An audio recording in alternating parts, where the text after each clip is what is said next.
Christie.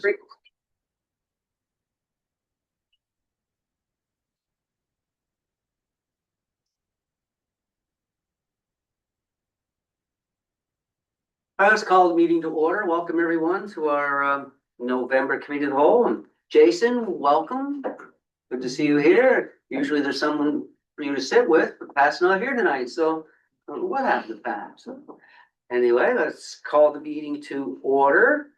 And just before we get into the agenda, I want to let you know that as soon as this meeting is over, we are going into a special council meeting. And we have two items to discuss on that. One item will be the discharge of the development agreement that you're going to see that we'll discuss tonight. And then the second will be in camera personnel issue. So we'll go into that. So if you're wondering where either one of those are going to happen, then that's the place. So approval of the agenda. Anybody else? Anybody have any errors or omissions? Anything to add to that? I'm jumping ahead of myself. Anybody have anything to add? There's no. Do we need to add the in-camera session? That's going to happen in a special council meeting. You're going to see a new agenda come up on the after this. So moved. Okay. Actually, Yes. maybe. I thought maybe we could have just like a quick go over from the NSFM conference. Okay. Well, let's put that under. That's like a committee report. Kinda, yeah. Okay. Little update from there. Yeah. That's Jed. And a second. Okay. So with that addition, I have a motion to approve the agenda. Councilor Sereno and seconded by Councilor Jamison. All those in favor say aye. Aye. Motion is carried. So approval of the previous minutes from October 28th. Anybody know any errors or omissions to those? We approve them as circulated then. And we'll move on to our action items. No, they're not in there. They're not in there. That seems to be a consistent thing. Do we have them to add? Well, there's nothing new to add to them. No new Oh. updates. I thought the ones too, I have had them in there before. Not when they went out. But Chris- anyway. Chris would back me up. I know, I'm pretty sure they have been, but. Well, not at all. Anyway, nothing to add. No. So Okay. the review is done. So we have reviewed our action items. If we want to take a minute and look at them on the screen. No, they're not even on the screen. Oh, and they're not in the package. No. But there was nothing new from the last meeting in terms of updates. Okay. So let's move on to councilor announcements. Anybody have any announcements? Deputy Mayor.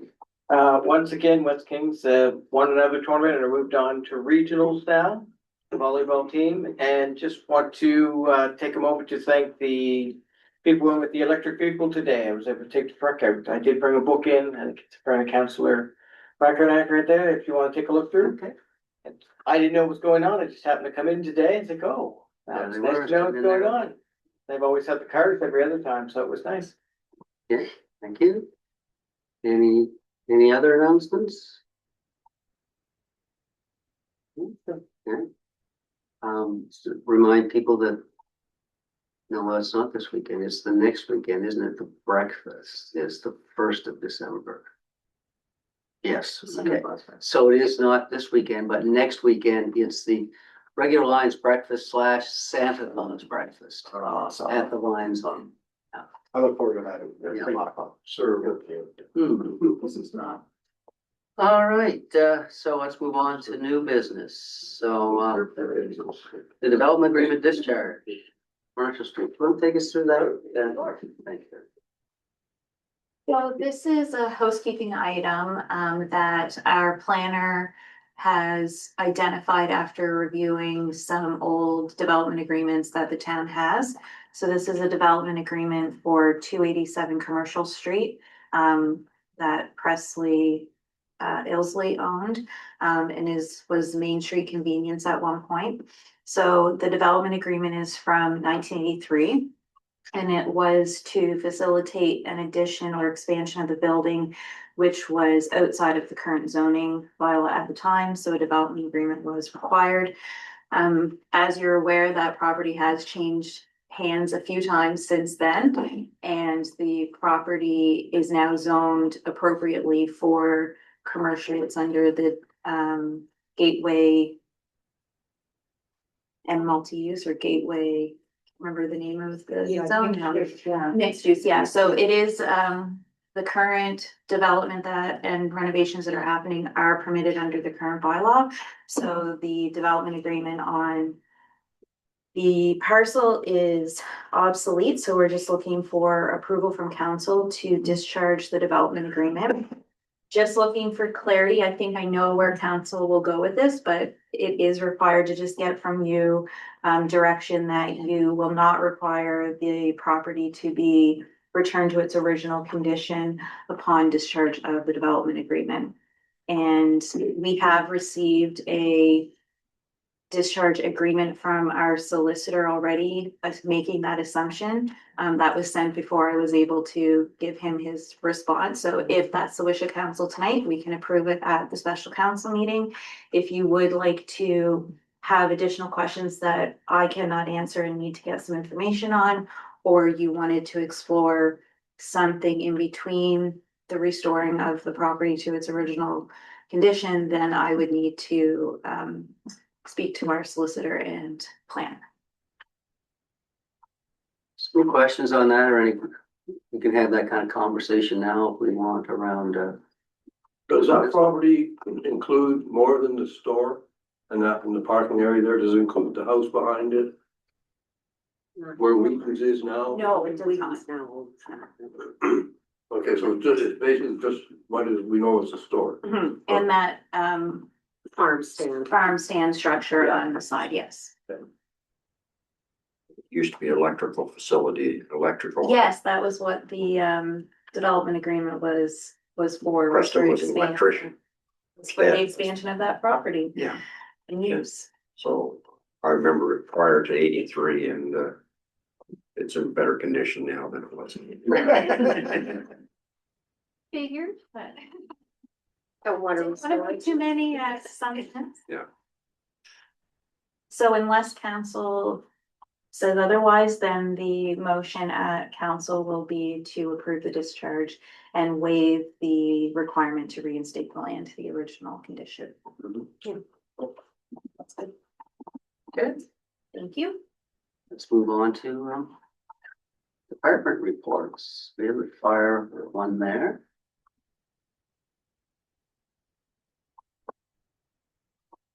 Anybody has any questions of the fire? We can't answer, then we'll get back to you. I have a question. How does their parking lot figure into the Somerset School craft fair? Because they don't have room, they bus people in. They bus, They said, oh, that's what I was just asking, Here. yeah. Yes, thank you. All right, community development. Okay, you want to hit any of the highlights? Thank you to everyone who was out on the weekend and last week. I think we had a wonderful weekend and the town's going to be very happy with all of the events and activities going on.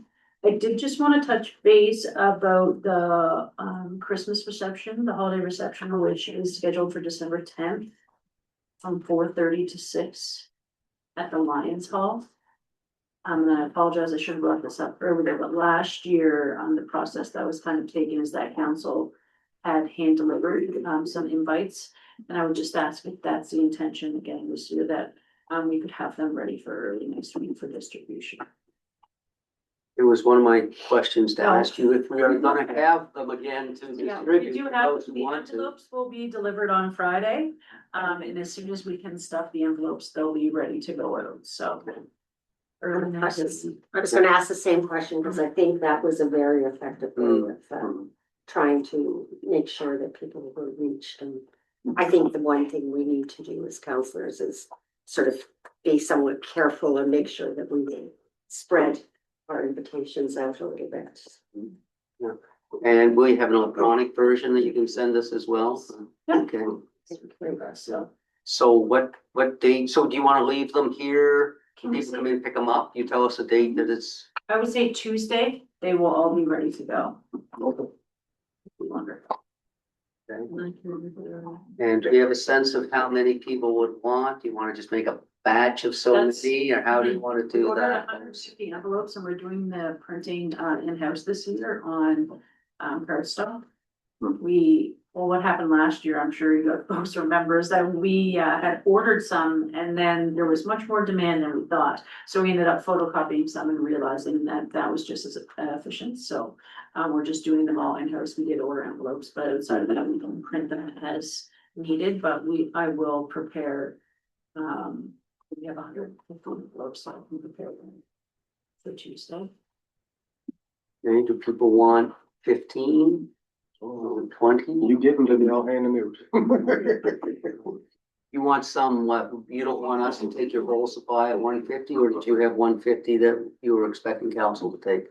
No, I wasn't as involved last year in who received what, so I wasn't aware of what the need would be for council, so I'm happy to supply whatever. If last year worked well, and that felt doable, then I'm happy to just give you the bulk, and what isn't used, we can distribute. It does go out online through email to the business directory. Prior to last year, we didn't give a lot of hand delivered invitations, so there wasn't a huge demand for it. It was only to those that handed them out. Business to business. So we wanna, I was just gonna suggest, can we just put 100 of them with Roger at the front desk and you come in and say how many you Exactly. want? yeah. And if you need more, we'll get more. Exactly, so say take like 10 now, and if you felt that you gave them out, wanted to come back, as opposed to taking a larger number and then realize you can't give them all out, and they sit at home on your counter somewhere, so. And I can ask Roger if they get lower to just let me know and we can replenish. If that's. I was gonna say, cause last year I came back here and Roger just pleaded. Yeah. Okay, is that good? So we'll just leave a number of them with Roger, and people come in and pick them up after next Tuesday. Sure. All right, great. Any questions or comments, Katie? I just want to say thanks a lot for all the hard work you and the Community Development Committee did for tree lighting ceremony and the parade. Everybody that I was there and I spoke to absolutely loved it and had a blast. They thought it was one of the best parades the town's had in a while. So thank you a lot for that.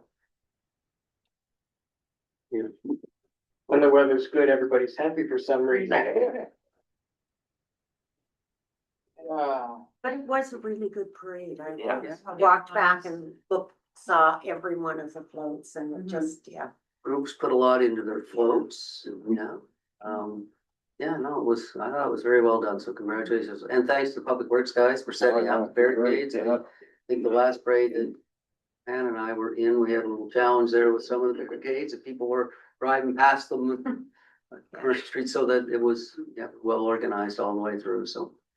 And I understand you even recruited the CAO to help with some, added to her job description a little bit too, didn't you? You were there helping set up, great, so that's great. Yeah. Yeah. Yeah, good. I let them tell me what to do. That worked out all right. It did.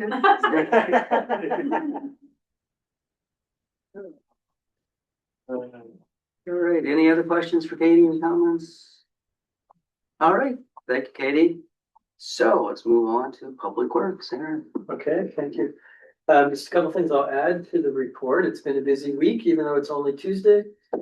Folks will see we have a Vector truck in town. We're flushing sewer collection lines and freeing up storm collection basins for the winter.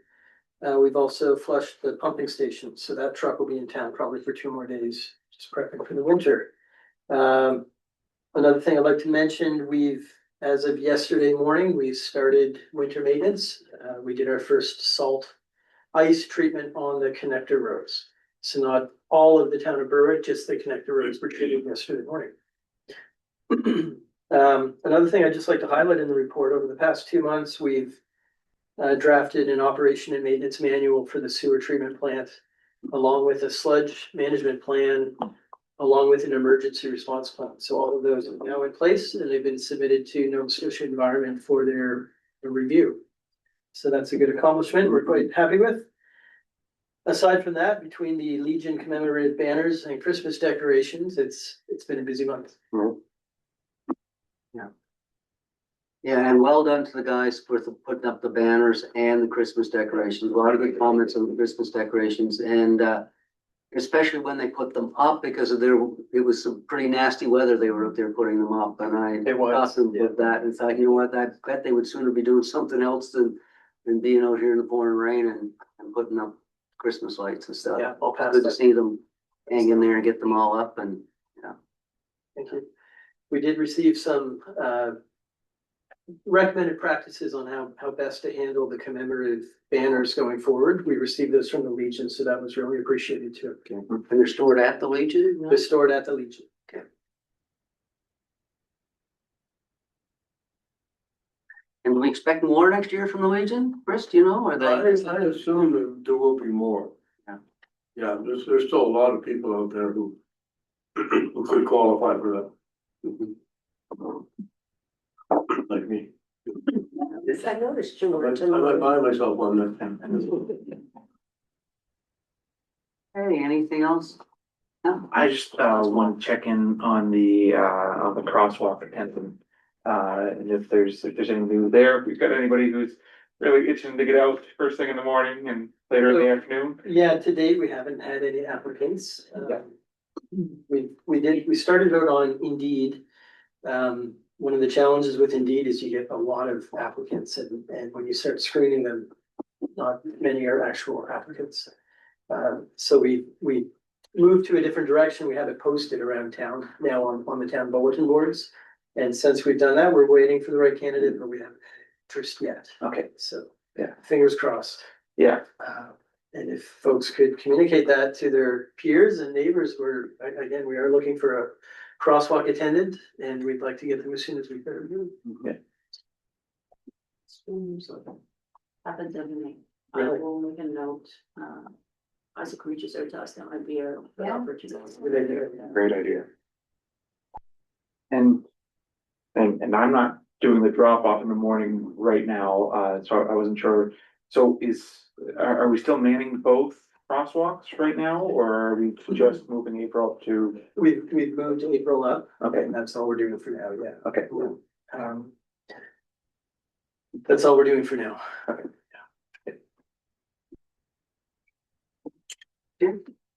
Aylesbury? Good, thank you, Aaron. Let's move on to Lisa. Okay. Guess I would say we're kind of staying the course consistently each month here, focusing on audit and getting things current. But I'd open it up to council for any questions that you may have.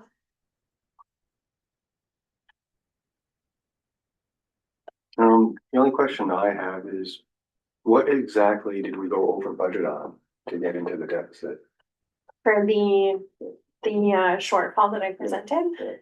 So it wasn't necessarily something that was over budget. Okay. Eden Valley was successful in 2 years worth of appeals for their assessment. So essentially it was their appeal for 24-25 that is the major impact. All right.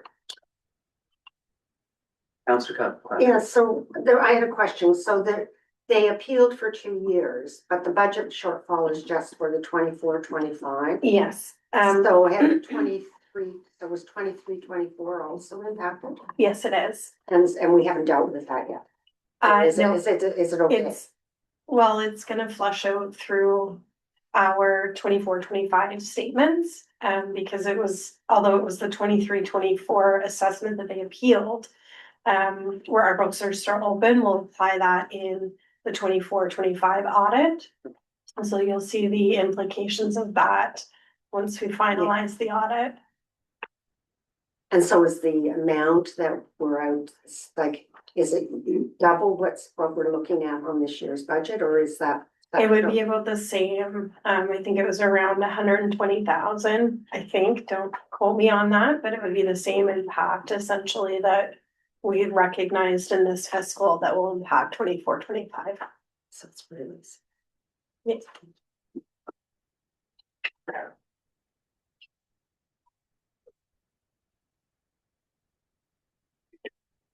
Thank you.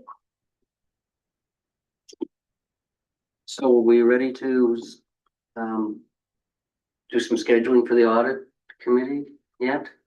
No. Dates or anything? Not yet.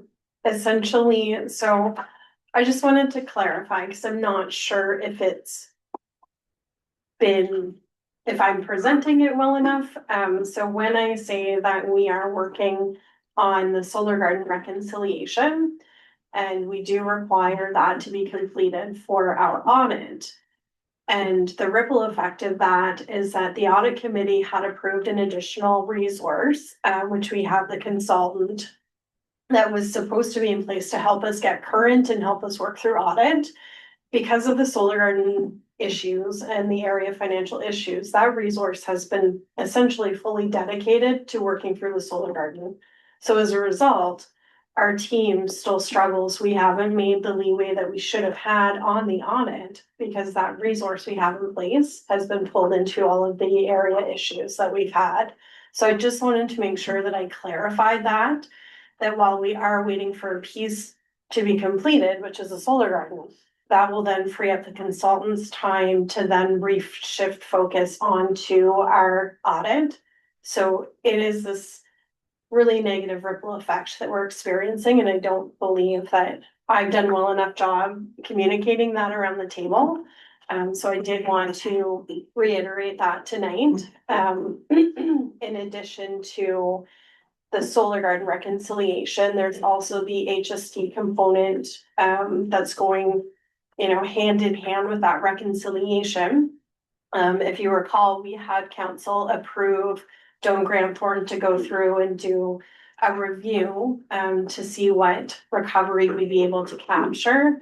So with that, because the solar garden continues to be in flux with the invoices and expenses and whatnot, they can't finalize that until we get this information. That also opened up some other issues with prior years of HST issues that were recognized. So our consultant has been spending time on the HST component as well. One of the issues that had come up, if you recall, the CRA was doing an audit of payroll from 2020. With that, because the town hadn't filed properly at that point, the CRA took it upon themselves to take funds out of the town's HST account and apply it to BEC's payroll CRA account. So there's all kinds of different pieces and issues that have happened and continue to kind of have those lagging effects on everything. So while I would love to say that, we're gonna have them here right now, the latest was we're gonna try and have them here in mid-January. I'm not sure after speaking with the consultant today, if we're still on track for that. We do have a meeting set up with the external auditors again next week. We've been having excellent communication with them. They've been very understanding and extremely supportive as we're working through all these different pieces. The other component of the solar garden is moving it off of the town books and onto BEC. That needs to be complete. We have the date approved of April 1st, 2024. Again, that has its own implications that we're trying to work through because now we have to fund depreciation under BEC. So there's a lot of pieces going on, and I just wanted to make sure that I'm communicating that well for council to understand, perhaps a bit better than I have been. Okay, so the impact of the solar garden reconciliation has delayed or caused other things that need Yeah. now to be done when that's done. Yeah, That could further delay us being ready for an audit. absolutely. Okay. Yep. I got that now. Councillor Wong. I just wanted to just clarify, so where is the solar garden now? Is it the towns or is it the BECs? It's Berg Electric. Okay, so, so it's So they went have, back. the NSEB Yep. had, so originally when the town had created it, it was assumed to be the town's asset. But this decision came out December of last year, I believe, from the NSEB saying that it was in fact a BEC asset. So we had to go back and work with our auditors, who then went to national to get their opinion on it as to the timing of when we transition that asset from town's books onto Beck's books. Gotcha, sorry, I thought that it was going in the opposite order. but No, okay. that's okay. Okay. Yeah. Do Councillor we Murray. have any idea how much they're gonna pay us? Borough Collector's gonna pay the town? Nothing. Yeah, we have a pretty good idea. The solar garden for nothing? mm, No, No, so, so Berwick Electric was originally going to purchase power from the town of Berwick. But now the asset is going to be electric, so there's no one to pay for the power, it's just an avoided cost on Berwick Electric's books. But will that not leave them with a surplus? We don't know yet, so, but chances are no. and then We're if projecting they it do have a surplus, we have not made any determination that there would be a dividend that would go to the town, which is what at one time did happen. With BEC, if they had a surplus, they would provide a dividend, even sometimes if they didn't, they would still provide the dividend to the town. But that discontinued years Years ago. many years. Yeah. Wasn't Yes. that just around the time of the first failure of the dam? No, it wasn't related to that. It was related just to budgeting and. Yeah, no, it was prior to 2018. Yeah, Yeah, But, yes, Yeah. yes, oh, yeah, yeah. maybe 10 years would it be? I think it would be at least that. Yeah, the town has actually been supporting the utility for some time. Yeah. So it's kind of Mhm. been going the other way. Would it be nice to be able to get back to that situation where we were generating enough and selling enough power that they were seeing a surplus of which they could provide a dividend to the town? Absolutely would be a wonderful spot to be in. That'd be lovely. And maybe we'll get there someday. Perhaps. Knock on wood and do all those other things to make it happen. I don't know. So But we're not there yet, sure. it leaves the town with a debt to pay on the solar garden. Yet all the benefits from it are not gonna go to the town. No, that will switch over. Yeah, so the debt now goes on to BEC's books as well. Okay. With almost any new asset that you put in place that's generating income, it's gonna take a few years before you see any increase in income benefit from it. Yes, absolutely. Whether it's 5, 10, 15 years down the road. Renewable energy is not cheap.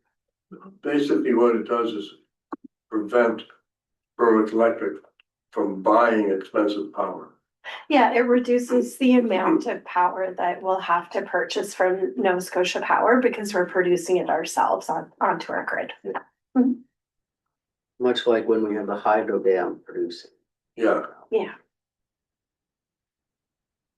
And it's green. So that's it. Mhm. It's good. Council, Lisa, I'm wondering too, if you can highlight a little bit more on the superintendent director of BEC, point that you'd made on there. If, do we have somebody in place right now or no? Okay, do we have anybody that we're circling right now or no? Okay, do we have anybody that we want to send out any special hand delivered invitations for? We're hoping, I keep nudging our friends at St. John Energy to see if they have anyone who may be ready for a stretch assignment that, they might not have within their succession plan right now. Yeah.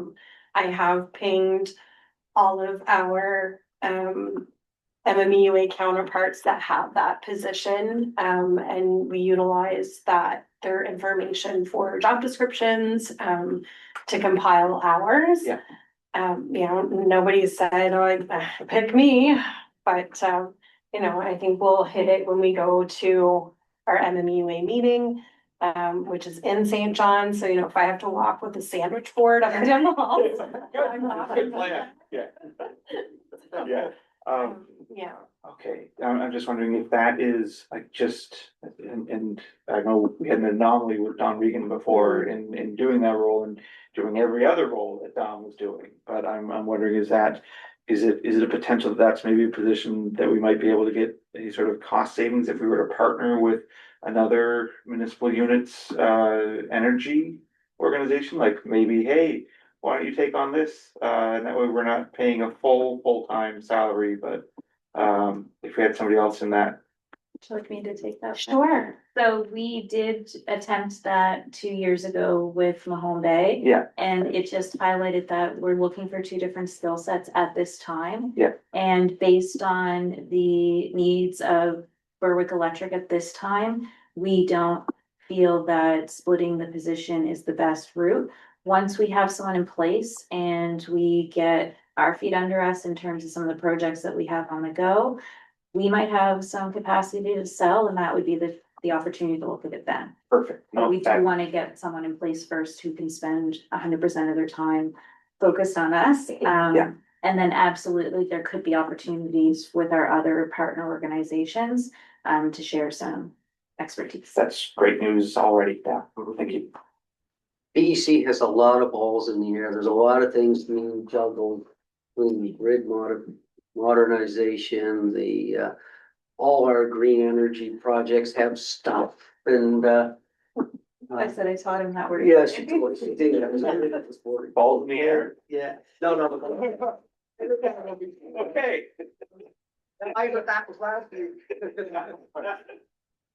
No, so we've got a lot of things that need some specific attention, somebody to give it more attention, not that our staff can't, but I think that it's time that we relieve them of some of that work that they're doing in some of those and Yeah. get somebody that's perhaps skilled in that area and can concentrate their time and energy on that. Yeah, the amount of extra time that you both especially are putting into the BEC is definitely noticed.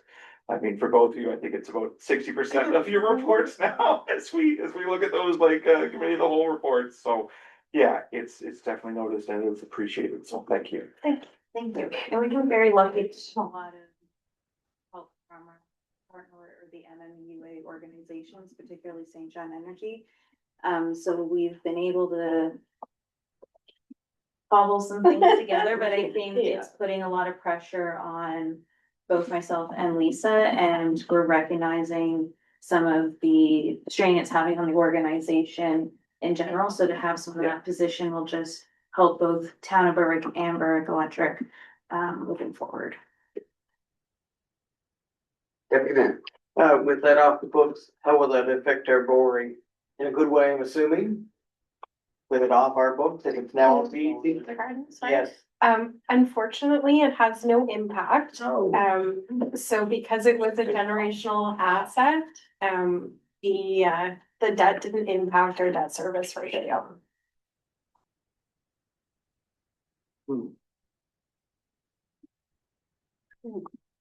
Any other questions? Okay, move on to the CAO report, Jennifer. So, I will just mention, I don't want my comment to make it seem like we're farther ahead than what Lisa presented. We did make some progress while Lisa was on vacation with the reconciliation.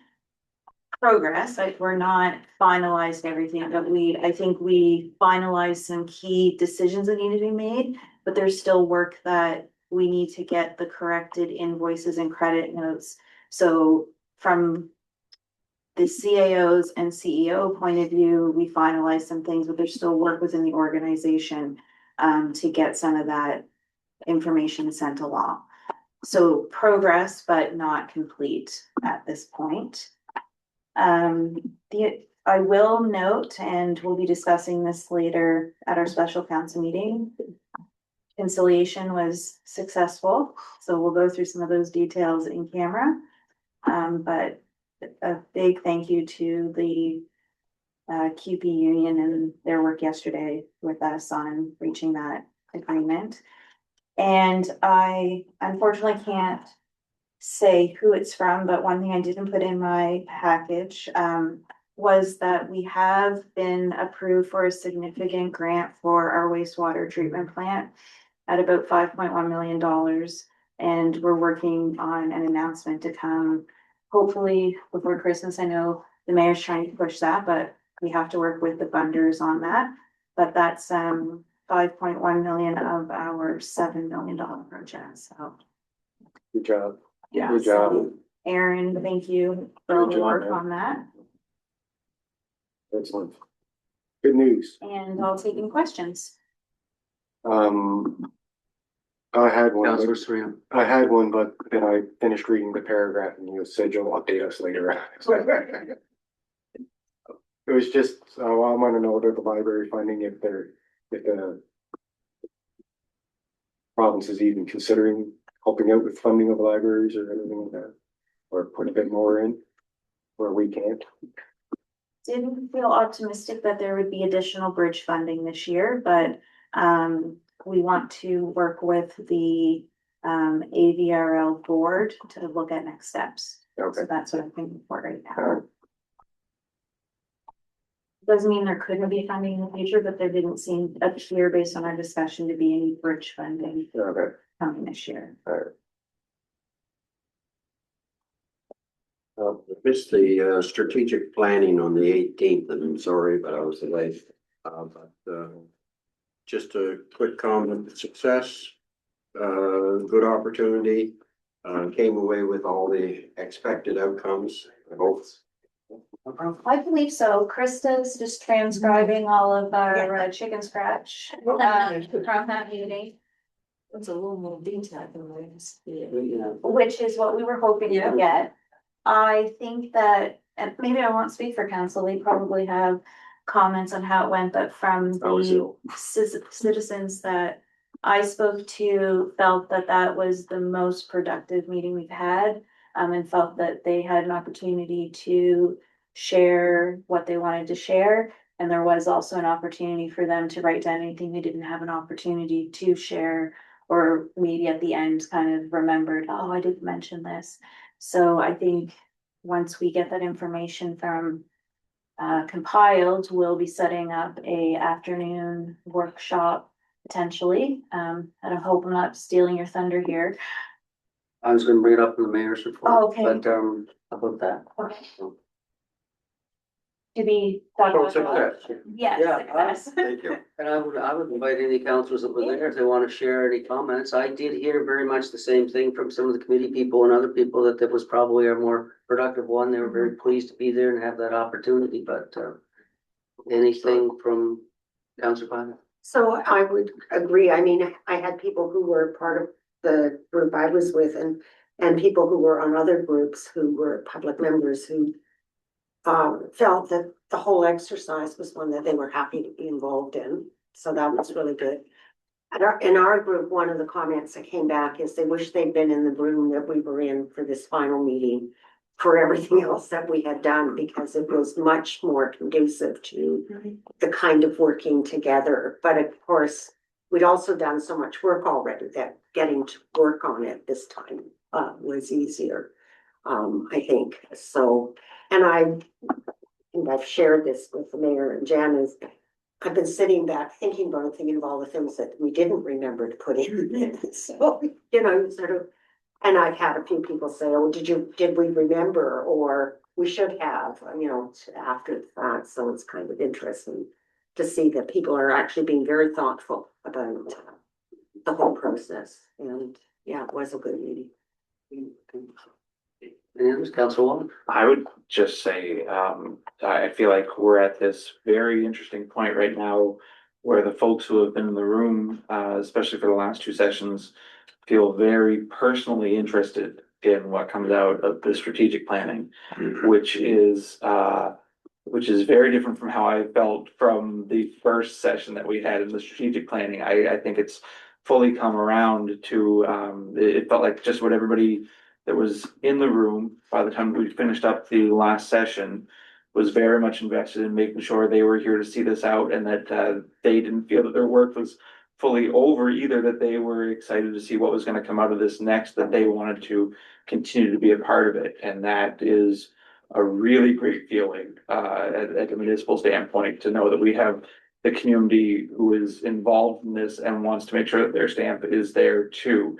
That it's not just something that's being put together just by the regular folks that are in this room a couple times a week. So, so hats off, Mike. I think this has went much better than I think we had thought it was going to from the outcome. I think this is transforming itself into something really good right now. So.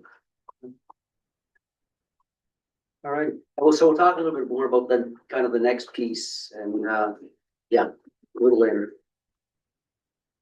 All righty, so we are now ready to do some committee reports. And so I want to make some comments just before we get further on. Is it on the formatting? It's now. So if you remember, we did come up with a kind of a standardized format there, primarily to keep them short and succinct and pretty much consistent. So I'd like us to try to get back on track with that if we can, but also in your reporting to keep you don't need to read the whole report. It's there for people to read. And we are still trying to keep the key agenda items and the key discussions thing, not the entire agenda that took place at the meeting you were at, but focused on the key is the piece there. So when you give your reports tonight, please focus on the key and also the fact that hopefully everybody has read these. So having said that, let's go. Jennifer, I had a feeling you were going to say something. I was just Yes, you gonna, did well, well, I if heard. you were gonna mention and ask if everyone had an opportunity, given there is a template, and it's either the Word template or the jot form that we use.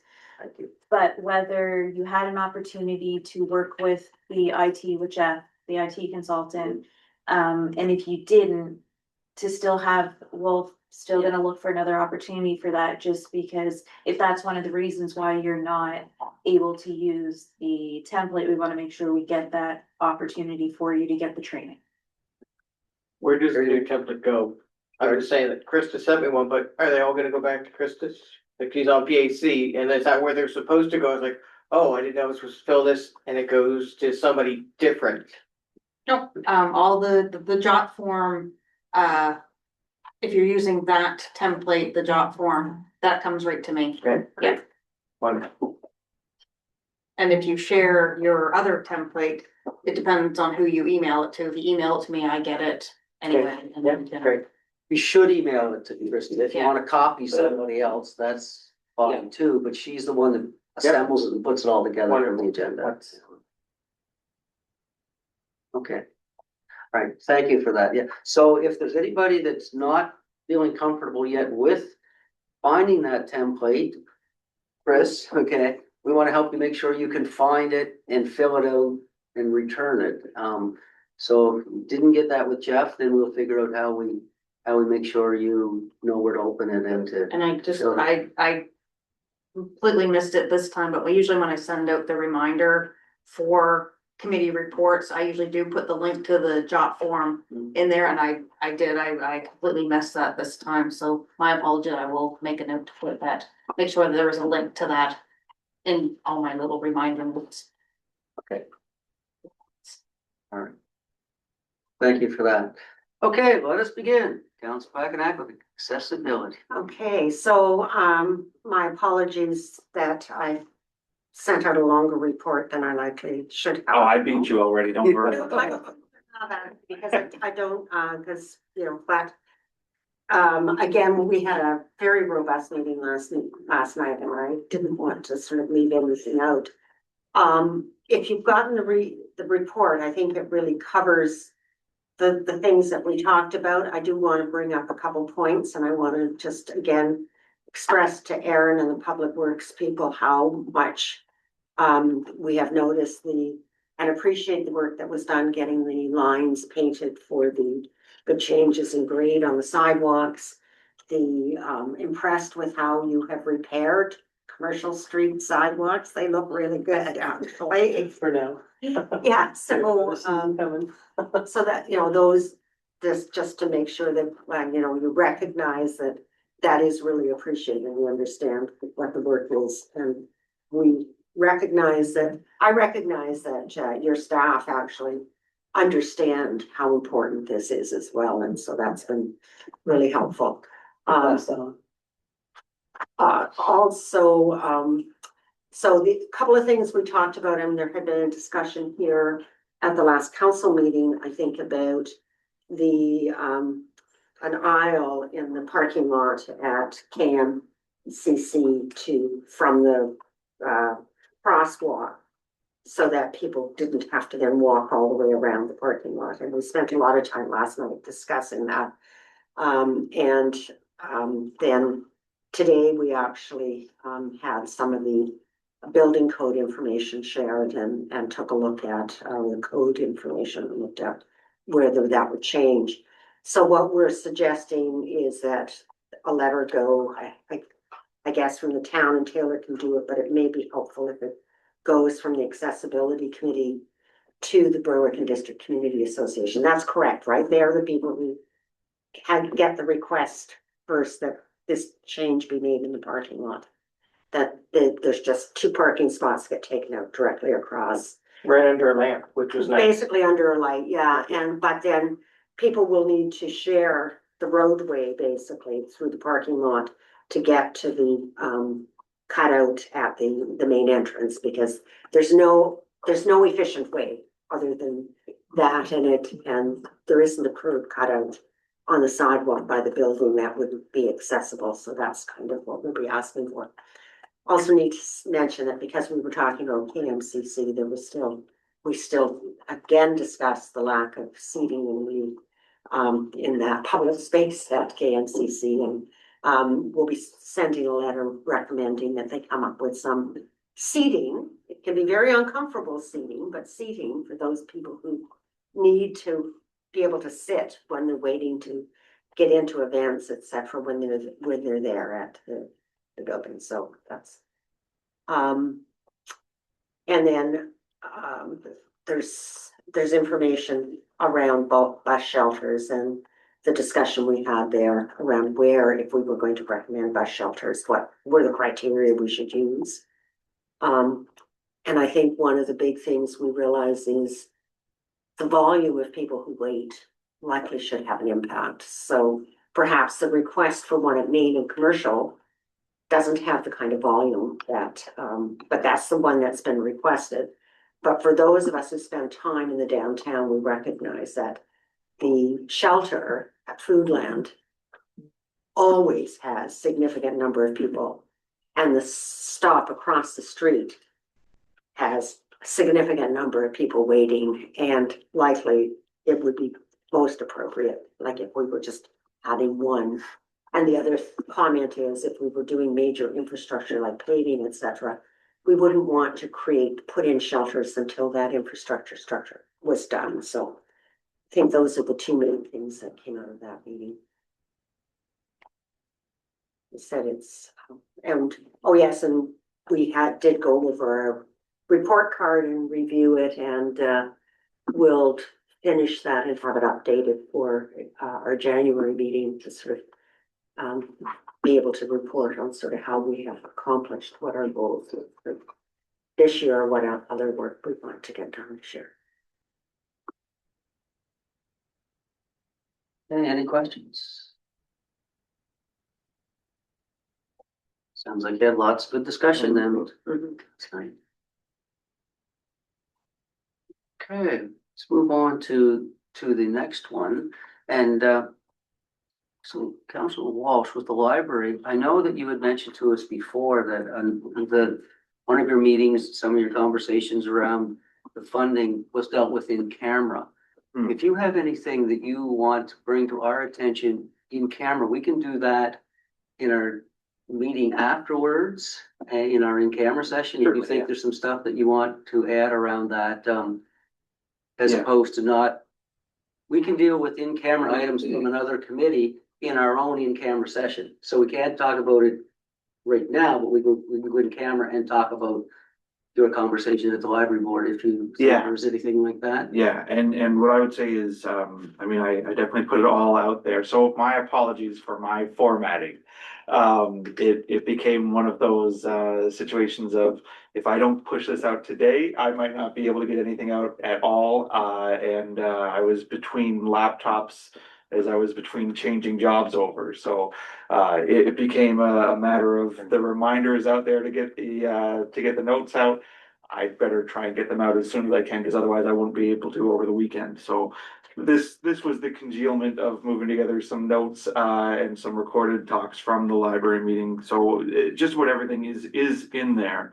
There will be some talking points that I will be sending around to everybody as well, in terms of what has been approved by the library board and the national PR firm they've used for their ongoing communications on how to discuss what's going on with the libraries. And I wanted to get those out before tonight's meeting, but I wasn't able to get that document out. There has been a document that's been circulated to us as board members, but it's been suggested that we reformat that a bit to take out to our councils, just to put a slightly different spin on the messages, but stay consistent. And also that some of the information that was in that previous document were maybe not the best pieces to take forward to everyone. So I will have another document that I'll send out eventually as well. But for the sake of letting everybody know exactly where the library is standing, everything is in this document from what was discussed. So there's clearly a lot going on with the library right now. There is a lot being looked at as to what are the next steps, depending on where the pieces fall next. One of the biggest pieces is maybe looking at a future library model workshop, which is the nice way of saying, what do we do if we don't have a whole lot of money to be able to work with? And what are those steps, and how do we involve the communities where the library is most effective? So with the ongoing talks from the PR campaign, maybe some of this will turn around, but right now money is looking tight for the library. So we'll continue on from there. I know the discussions going on at the CAO level are still happening frequently too. So I will keep everybody as involved as I can. And as those PR pieces step up, if whenever we can have those opportunities to talk with anybody at a level who may be able to speak and help with our public libraries. If we have those talking points, we can keep everything on message to what we're supposed to be saying. Any questions? Deputy Mayor? Any idea which ones we filled? And I only know that, go back to the Yeah. hospitals, guys, and Burke had lovely hospital, in the black, but it was in the wrong spot or in the middle or whatever, and it got axed because of it. We have a wonderful library here, I just don't want to see the same thing happen that's in the middle between two things, and this is why I just want to go. Yeah, I mean, at this point, we really have no idea. Yeah, okay. Yeah, That's what that's the answer. yeah, like, I mean, there just really is no way in saying it, and I mean, you know, I there's, didn't know if they do attendance or, you know what I mean? yeah. That's how they do it. There's gonna be a lot that's gonna be looked at in terms of every level and what they're gonna be able to do for service levels.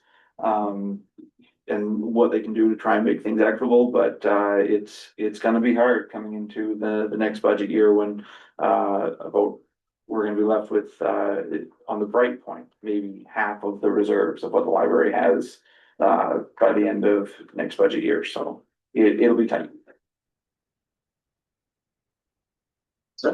So interestingly enough, CBC today a number of times had things on, and the Julia from the library here was on CBC answering a bunch of questions of what was going on, etc. So obviously they're out there now doing informing the public and trying to get the public on side to help them with this lobby effort. And yeah, she didn't say anything that I hadn't seen in your report, so Yeah, thank you. it's at the point of like trying not to provoke the bear too much, the bear holding the funding bags. But it's trying to get the public to also recognize that it's a valuable service to communities, but it also costs money to be able to run library services. And to be able to pay equitable wages for the staff and to have so many things kind of come together and sort of that realization of how libraries need to work all at once. It's a costly business, so there's a lot of re-examination that needs to be done over the next bit. Just had a question about the PR firm, and is this something that AVRL is securing, or is it the Public Libraries Board of Nova Scotia? Is it the bigger umbrella, or is it the? This would be from the Annapolis Valley Regional Library, and I think it's being paid for out of the funds that would have been from the dissolution of the major library board of the LBANs, but yeah. Any other questions? I do have a comment around, so I see we've started down the slippery slope, but I think one of the big concerns, the province not stepping up was that, this was gonna become a download onto the municipalities. Yeah. And you've already began it now with your motion there to ask municipalities to look at a 50% increase in funding. Yep. Here we go. And so when will we expect that letter? And it seems the way it's worded there to gauge support. So will you be looking for an actual amount and approval? Or you will be looking for some sort of, well, maybe we're interested, but maybe we're not. And is it related to whether the province comes on board next year for funding or not? We We withdraw it if. Yeah. I What's think it a lot of that is still up in the air. I'm not sure, has the letter been received? I guess that's. Or- So I would say that there's been discussion with the CIOs and the CEO. Okay. But we'd like to have the board set a meeting with the CAOs and mayors, wardens, and the reps from the board. Yeah. To discuss how collectively we address this, so that we don't have one municipality doing one thing and one doing another, because then that does come down to what services and what operations look like. So I'll leave it there and say that hopefully in January we'll have more to come back with. Okay. And this ask is will be for next fiscal year. So even if the request has come now, I wouldn't recommend that we're making any decision until we see our budget. So I think there's time to make that consideration. Yeah, and I think, from the board meeting, I had understood that the letter had already went out to ask for that 50% increase, or there had already been like some memos that had been out to ask for that. They haven't officially come, I Okay, would say. yeah. So again, and I'm trying to go off the delicate balance between what's been shared publicly versus confidentially at this point with the CAOs from the CEO. So I'm just gonna say that there should be more information coming and that there has been discussion, but a formal request has not come to this council at this time. Yeah, and I think the board is counting on those types of discussions to be held too on can smaller municipalities afford a 50% increase? That they're counting on those conversations to happen too. Just as that might be something that needs to go forward to the provincial government too and say, this is not something that's doable to count on this type of funding. We still rely on this funding from the province, so. It would be a shame if it went back to Deputy Mayor Lutz's comments around how do you choose to close a library?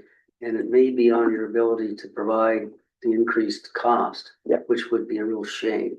And that's slippery slope. So I would hope that before we get into any official letters coming, looking for increases in amounts, we had a better conversation around the other part of this, which is gauging support and future challenges before we talk about motions to have amounts go forward and put it in budgets. And I guess that's my comments on it, that because that takes you further down the slippery slope than having And conversation. if those letters have not been sent out or received yet, then. We're coordinating that Yeah. again Yeah. regionally so that it's not something that is out ahead one of the other and that everyone has the same information. So we're coordinating that. Yeah, and I know that the library staff was mentioning they felt the rush of trying to get it in within those budget timelines of municipalities.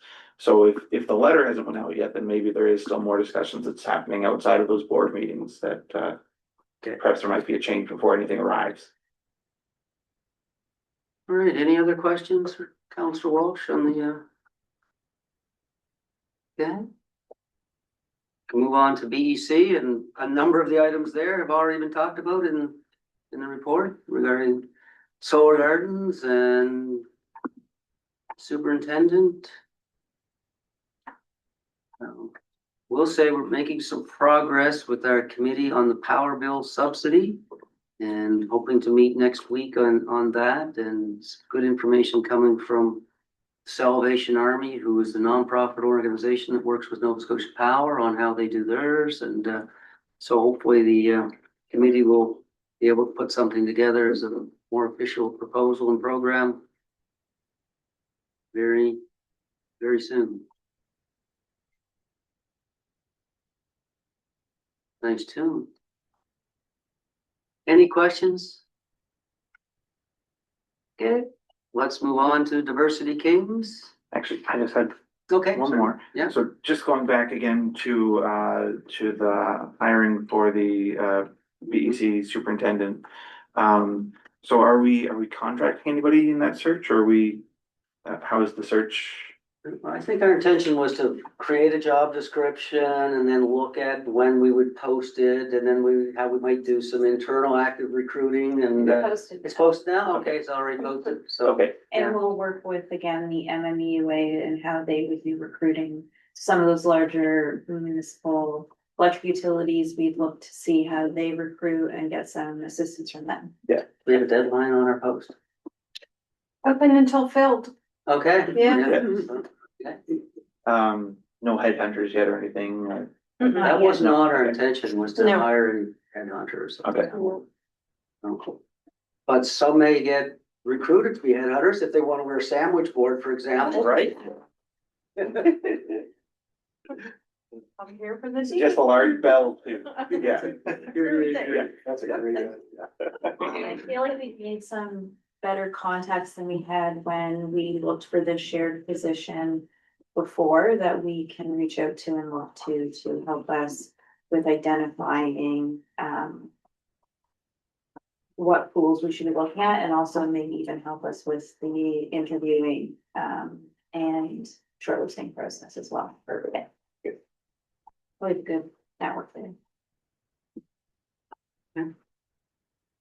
Diversity King. I actually can sort of say, just read my report. Was not at the meeting, so my report's based on a verbal report from my alternate head and wards. And my comment is around the fact that one of the best things about this meeting is the education part of the meetings. And how helpful that actually is. Sort of understanding, creating an understanding that helps as you're trying to create a community where everyone feels like they belong. And sorry, Justin, I didn't go to the meeting, so I can't tell you what they thought. It's okay, I'll forgive you this time. Anything further on that? Okay, let's move on. Fire Services Subcommittee.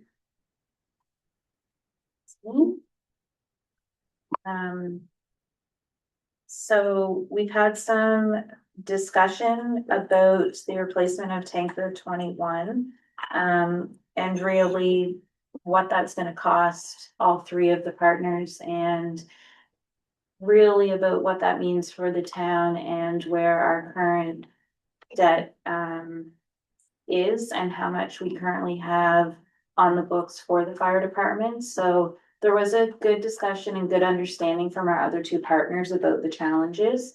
I think the direction we left was to explore reaching out to the fire underwriters to learn about extending beyond the insured life, what that means for the fire service, but also look at but we were also going to hire a third party to assess what the requirements for the fire services are now that mutual aid is different. So when there is a call, 3 departments respond to it. So do we still require and having the reservoir now that we have there the water reservoir? So what is the requirements for our fire service? So that was another thing. And then the refurbishment, that was the other one. We wanted to understand what that process was to invest in refurbishing a truck as opposed to a brand new one.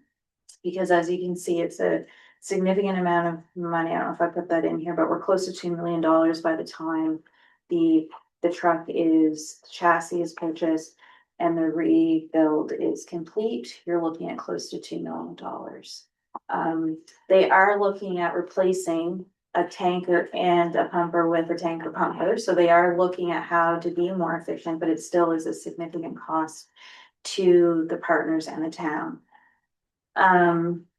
So that's the tanker replacement. And the rest of it, we're gonna look at the current agreement we have for the next committee meeting. And we've added some signs that was also in Aaron's report to the carpool parking lot. So myself or the mayor, and I believe Deputy Mayor Lewis was at the attendance for the meeting as well. So if you have any questions, we could try to answer all. The pond, could you expand on that? Yes, so there was, sorry, did you say debris in the pond? Yeah, that's what it said here. So there was some debris like, tree branches, decomposable debris that was put in the pond. And so the question was, did the town dump that? And we checked and we didn't.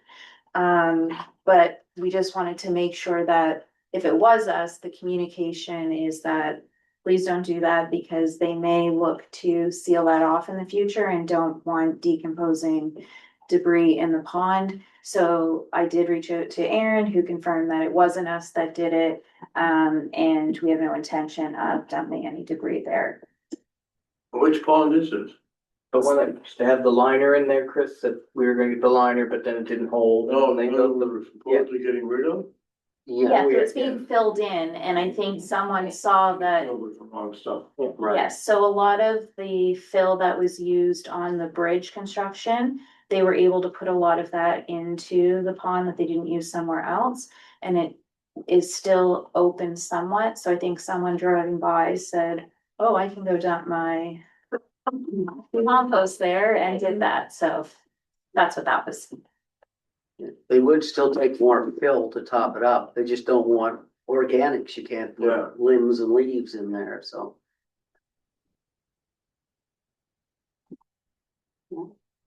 Anything else on that? I just have one question, and what brings it up is the little note or book that Deputy Mayor brought in on EVs, and I do know that they're making EV buses now, and they're making EV. Well, you have the super tankers and Tesla tractor trailers. Have or does the fire departments ever look at that? I believe in other parts of the province, they are looking at that. We have not had that discussion in Berwick at this time. We are an energy generating town, Makes sense. and it would make sense for us to be providing some support for that if it benefits the town as well. That's the only reason I bring it up.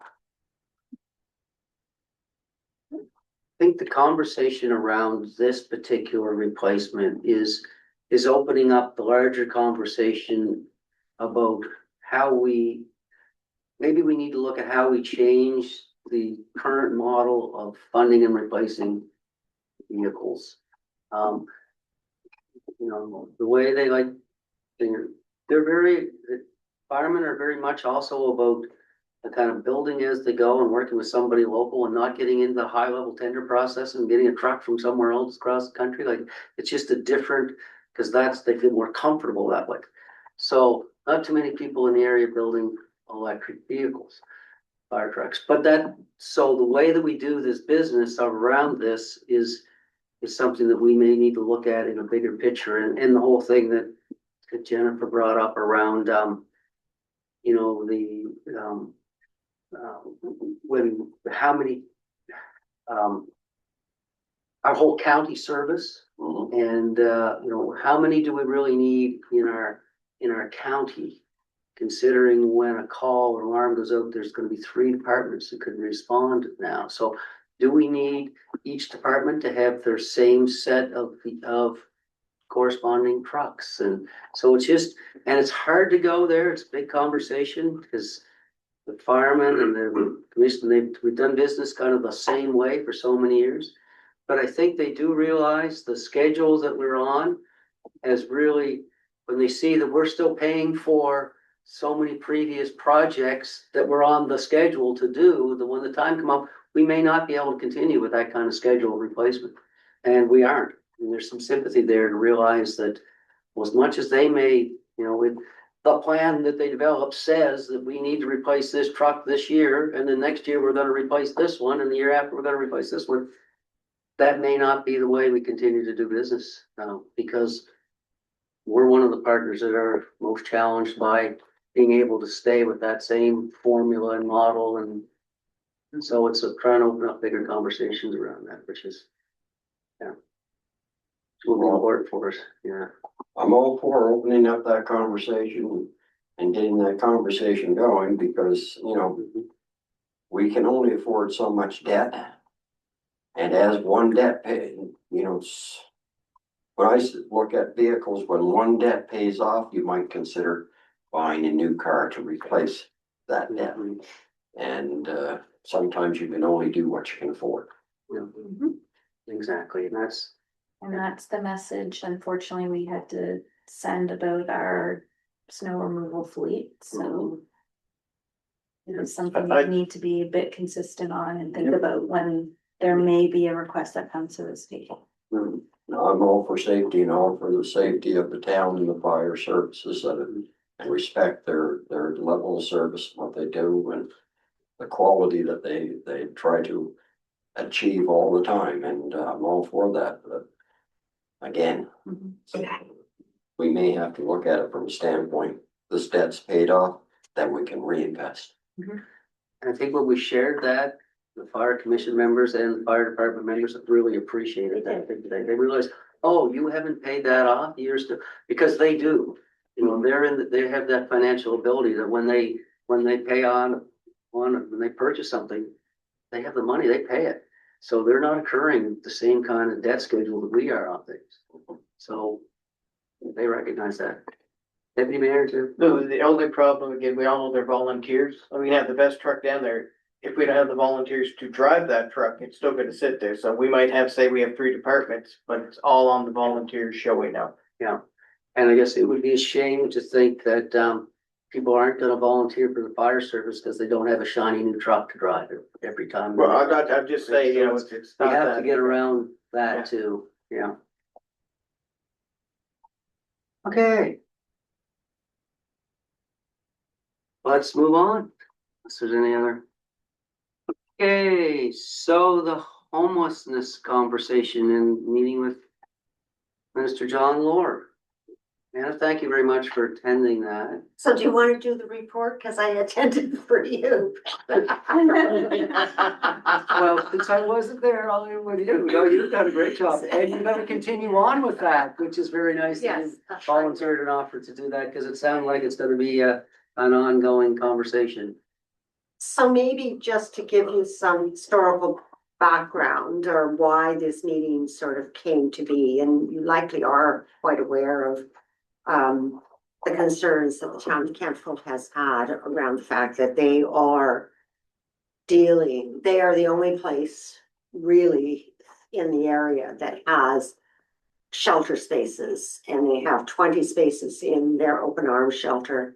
and another 20 spaces in the Pallet Homes at Tiny Meadows. So they have a number of issues that come out of the fact that they attract people who are housing insecure. And that population then as well has a whole bunch of other things that have been part of the factor that's led them into homelessness. And we're hoping that by asking the minister to come see them, he would give them a solution so that that would solve their problem. So, whereas what the minister actually did was brought together all of the agencies that could be identified that work with this population and representatives from the various municipal units in the county. There was a great cross section of not-for-profits, Nova Scotia Health, housing support workers, etc., who provided information on what their roles were and what the population was that they were seeing. Context, according to the most recent homeless count, which is done by someone at Acadia University and is based on finding people who are homeless.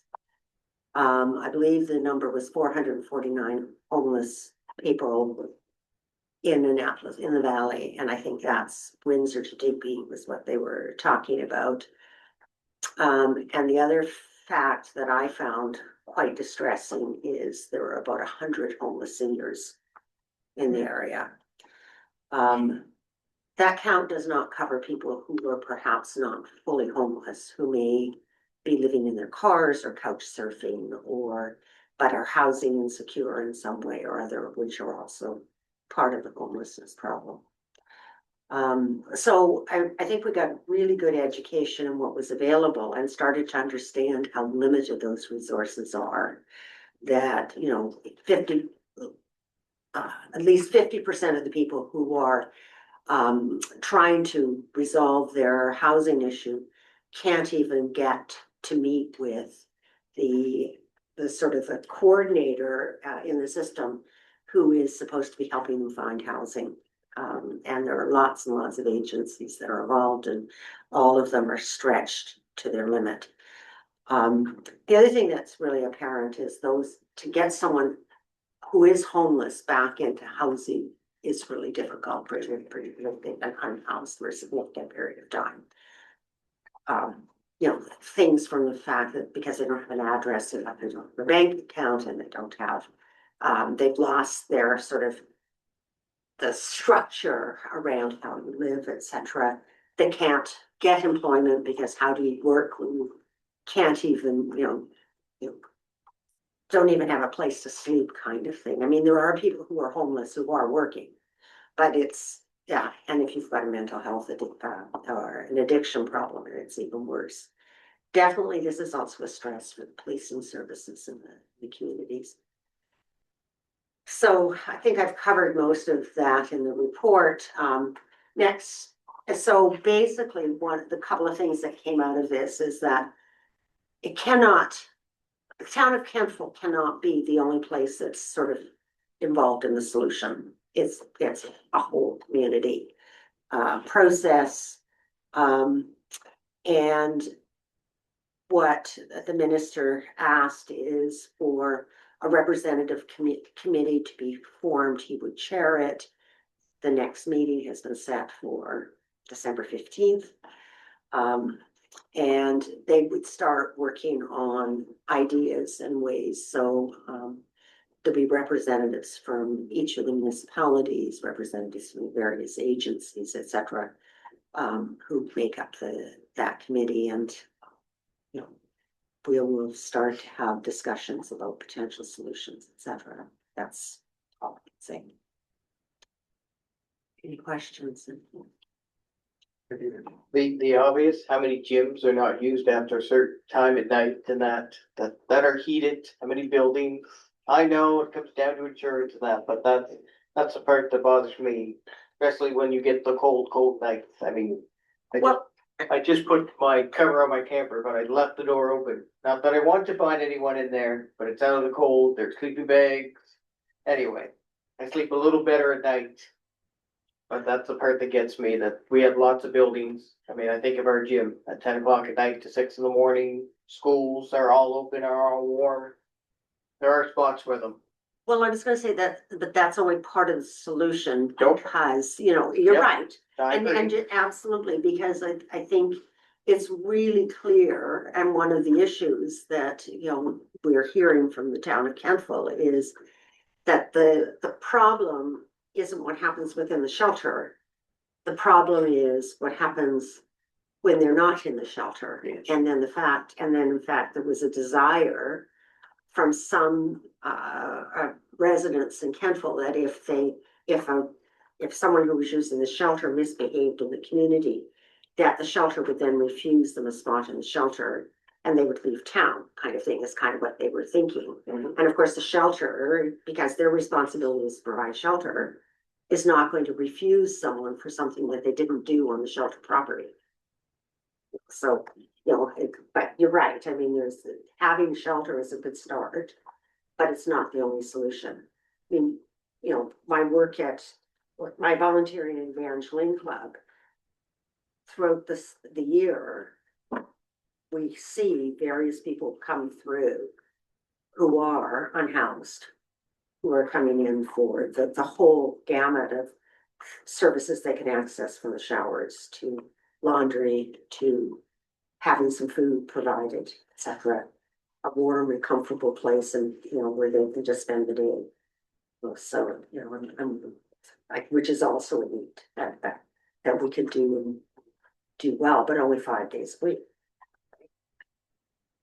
Well, was the cost of living ever brought up through? Oh, yes, we talked about cost of living, cost of housing, you know, I mean, it's a multifaceted problem, and that's why I mean, there isn't a simple solution at all. You know, just as last year I was watching a report on CBC, there was a homeless couple in Halifax. Last year was the first year they were homeless, and I think they were 68. They were living in a tent because they couldn't afford their rent, to the electricity and food. So they had to give one of them up. They had to give up their apartment. Well, and I mean, we used to not see seniors who were homeless. Mhm. But the reality is, with the change in cost of living, with change in housing, particularly, say if you're a couple and you're getting, your only income is your old age security and guaranteed income supplement. If there's two of you, you can likely make a go of it. If something happens to one of the partners, second partner becomes homeless because they can't afford to stay with it all.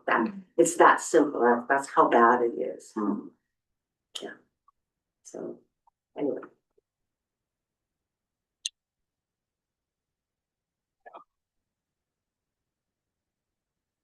All right, well, again, thank you for attending and continuing to be our representative there, and you'll keep us posted.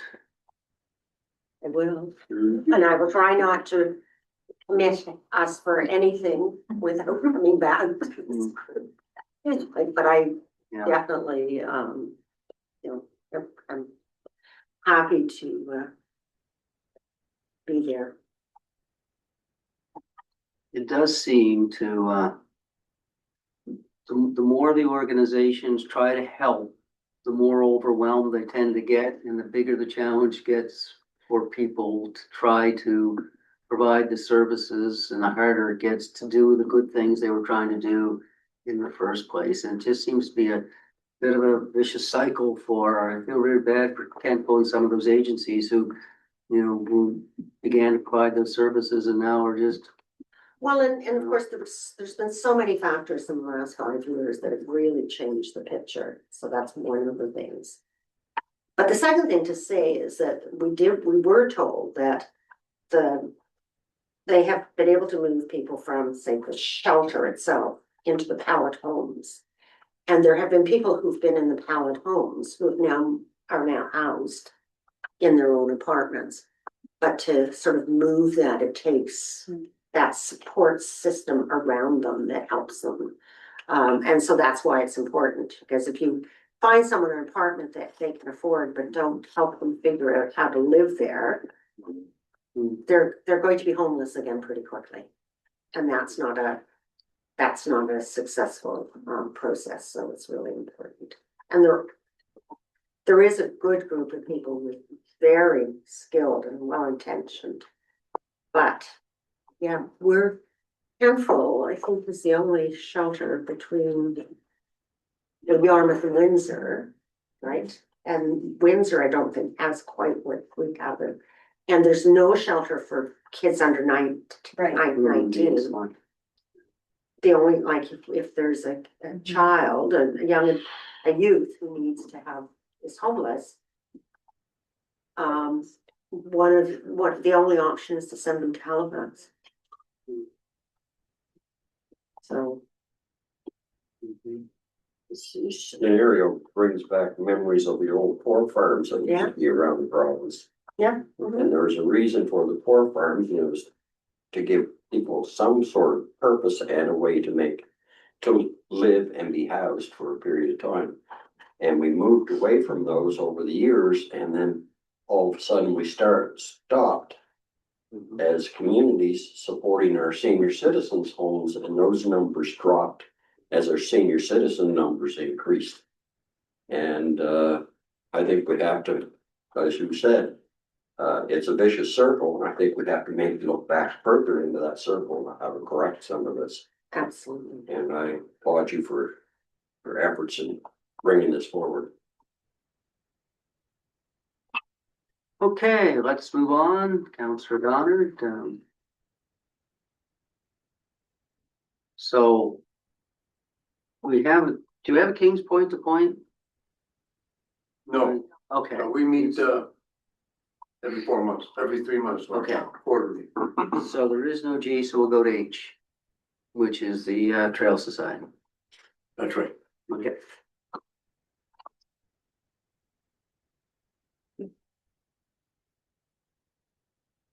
Anything you want to mention in your report? Just that, Annapolis Valley Trail Coalition is meeting on December 5th. I will be attending that.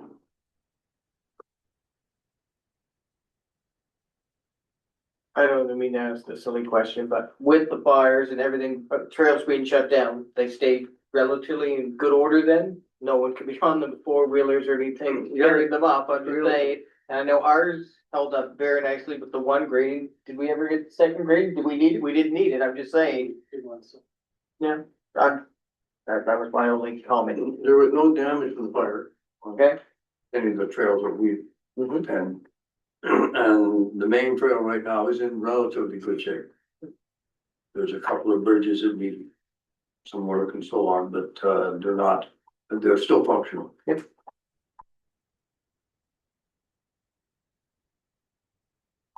So, Chris, with the Trails Coalition, they've had the facilitated process. And then now on the 5th, what's the expectation? What are they doing on that? They have a report of which they're done? No, actually, they seem to be sort of up in the air a little bit about what they're supposedly going to be doing. Well, isn't that what the facilitation thing that they did?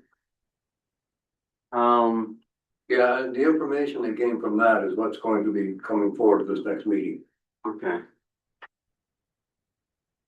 Okay. So then they'll respond to that. So is there still a board? Is Beth still? There is, but I don't know how extensive it is. Okay. So the board hasn't been dissolved or anything. They haven't. No, but they're operating without anybody at the wheel kind of thing. Without a coordinator. Yeah. But they have a chair and they have. No, they don't have a chair. Oh, they don't have a chair either. Okay. Okay. Okay. Well, hopefully they'll get that sorted out. Alrighty, let's. Yeah. So next one is our Valley Regional Services. We want to spend a little bit of time on that one with the upcoming changes. So I will just note that we did receive the meeting minute that Valley Regional Services completes after every meeting. So that is saved in under the council SharePoint site. for IMSA organizations. And in the final minute folder, there's also a package. So I only had a paper copy when we left the meeting, but they sent this extended producer responsibility program for packaging and paper document that is also saved in that folder that you can open up, that highlights all of the changes and what to expect. I did copy into the committee report just a highlight of what is now acceptable curbside and what should go to a depot. Or maybe your garbage. Yeah. Cause there's only 4 registered depots right now in the Annapolis Valley. So hopefully that will expand to be more registered as time goes on. But so the curbside list, paper cups, pet food bags, blister packaging, so that gum, it's usually wrapped in gum, tubes for cream or toothpaste, ice cream containers, and cardboard cans, so like coffee cans or Pringle cans. Those can now go curbside in your blue bag. And then the other piece, like foam from like what meat gets packaged on, chip bags, coffee bags, candy and cheese wrappers, and empty non-hazardous aerosol cans, those are supposed to go in a separate blue bag and dropped off at a depot.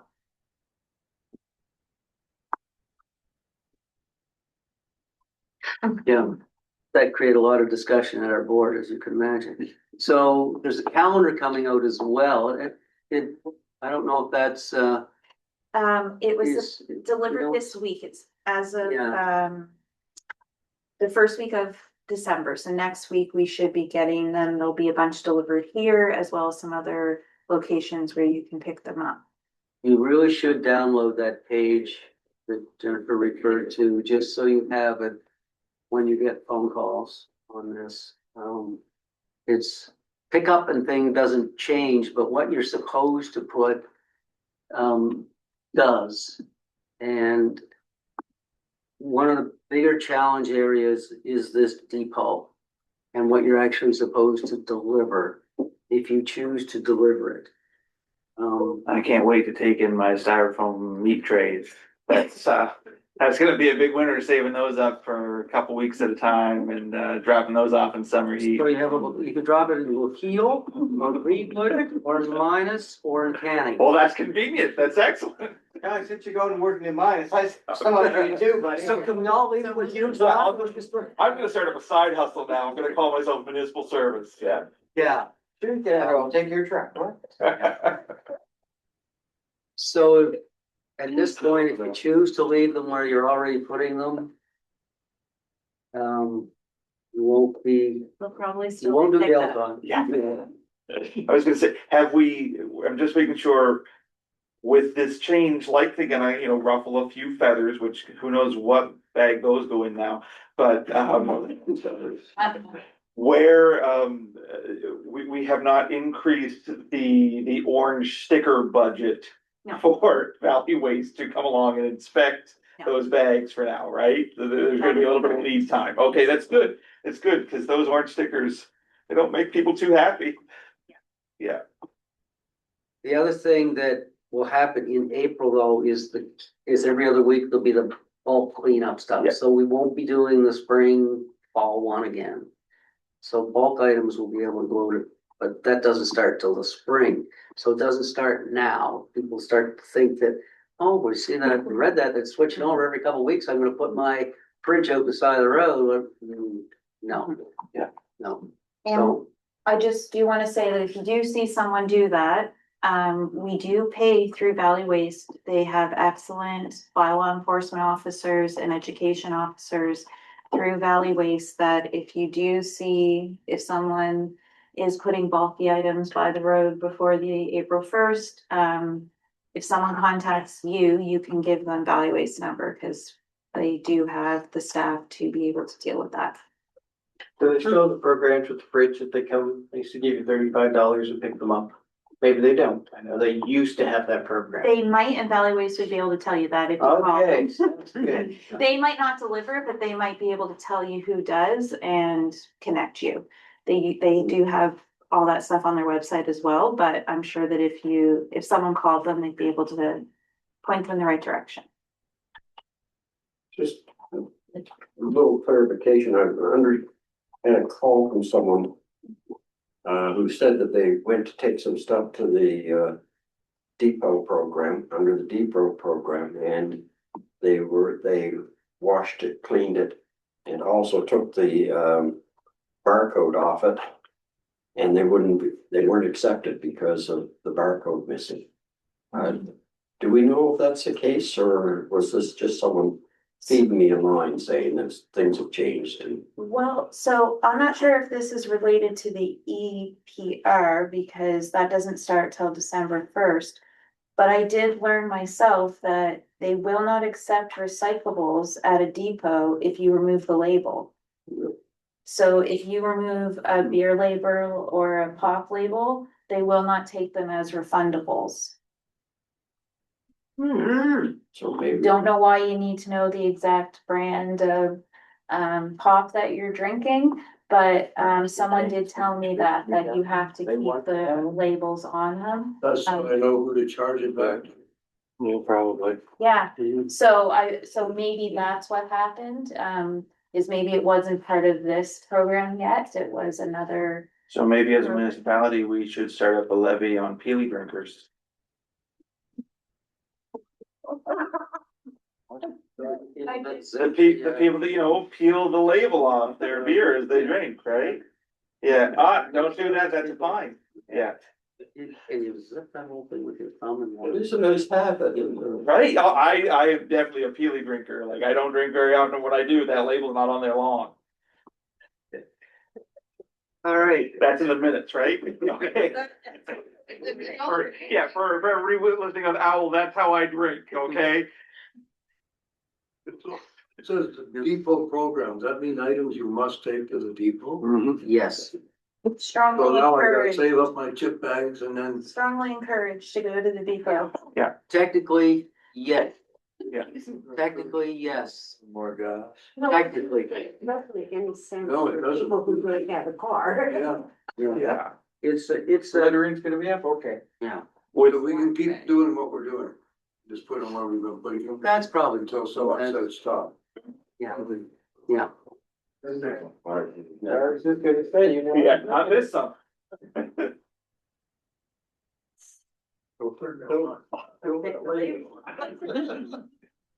As long as nobody flushes it, we should be okay, right? Yeah. Yes, don't flush it.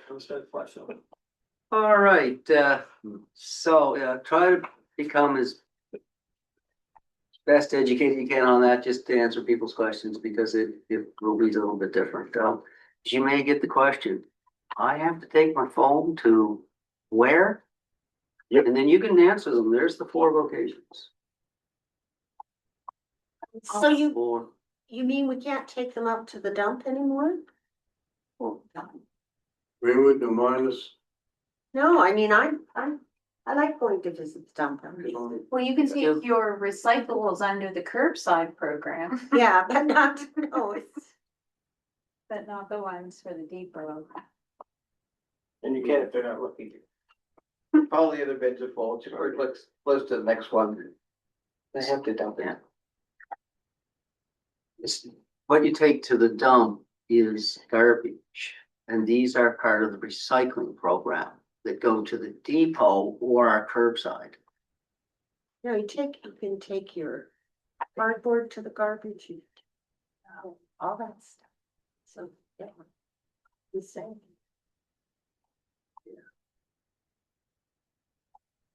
But we still take batteries and stuff up there, don't we? Oh, yeah. Yeah. Well, that's, You can also And drop some you don't people, have you to- can drop them There are off here other too. places. Yeah, yeah, whatever. Well, you're gonna get a big bag of it saving on Friday then. I Now, believe, batteries? I believe Yeah. Roger has set up so Put 'em in a that you bag. can drop off Throw in the batteries bag of here. the, bag is heavy enough. he's looked at it. Yeah, we are looking at it, so Cause that's a great idea. for a place. That's, I did some research on disposing of lithium batteries. If you're gonna throw them in a bag together or with other batteries, you tape them, put a piece of masking tape around them first, or you're gonna cause a fire. And I got the same word from at the recycle place when we were in on a tour. I think a lot of the problem with the lithium batteries is vaping's a big thing now. And every vape has a lithium ion battery in it, and they have, vape cartridges now, it's all in one, you can't even take the battery out of it. So people use it, or it goes into trash, goes through a compactor, gets broken, starts fire. That, I'm just thinking, They had a I'm just- fire at the they've had- recycle station. they've had more than that. Q1, I thought they said Yeah. the years or something, they may. Yeah, oh, But you can see why, if that's how they're making products, yeah, you're doing what you think is right, then. Okay, let's move on then. The next one is the NSFM. So wanted to provide and have a quick conversation. We'll get some feedback, people's thoughts who attended. I just know in the past, we've brought up just some discussion points from what we were there and what we discussed. I will say, just as after I said that, I was like, I'm gonna make sure I can pull up the schedule, and that was a harder task than I thought, as I had to pull up 4 or 5 individual emails in order to find the schedule for the conference. It was wiped from the internet right now. But with my role and wearing my usual double hat, with BrokerLink, and then as a counselor, I did sort of filter in and out throughout the events too. So I didn't make everything, but I did make a few things.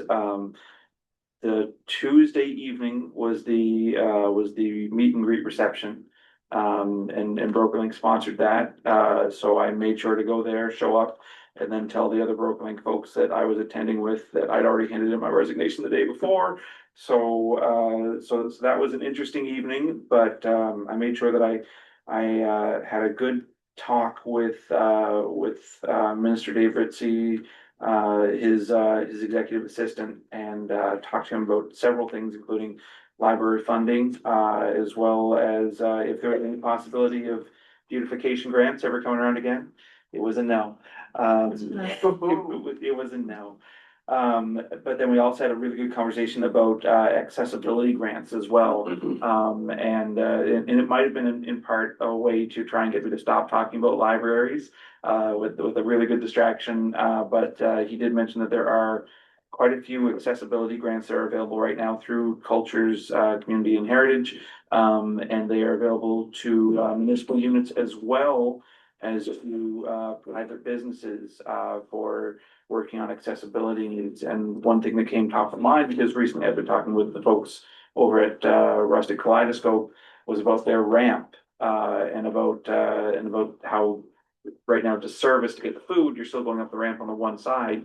But recently there was a wine bar that was about to move into the old wedding dress shop area, but it wasn't able to get the clearance because it didn't have a ramp on that end to be able to get people in and out.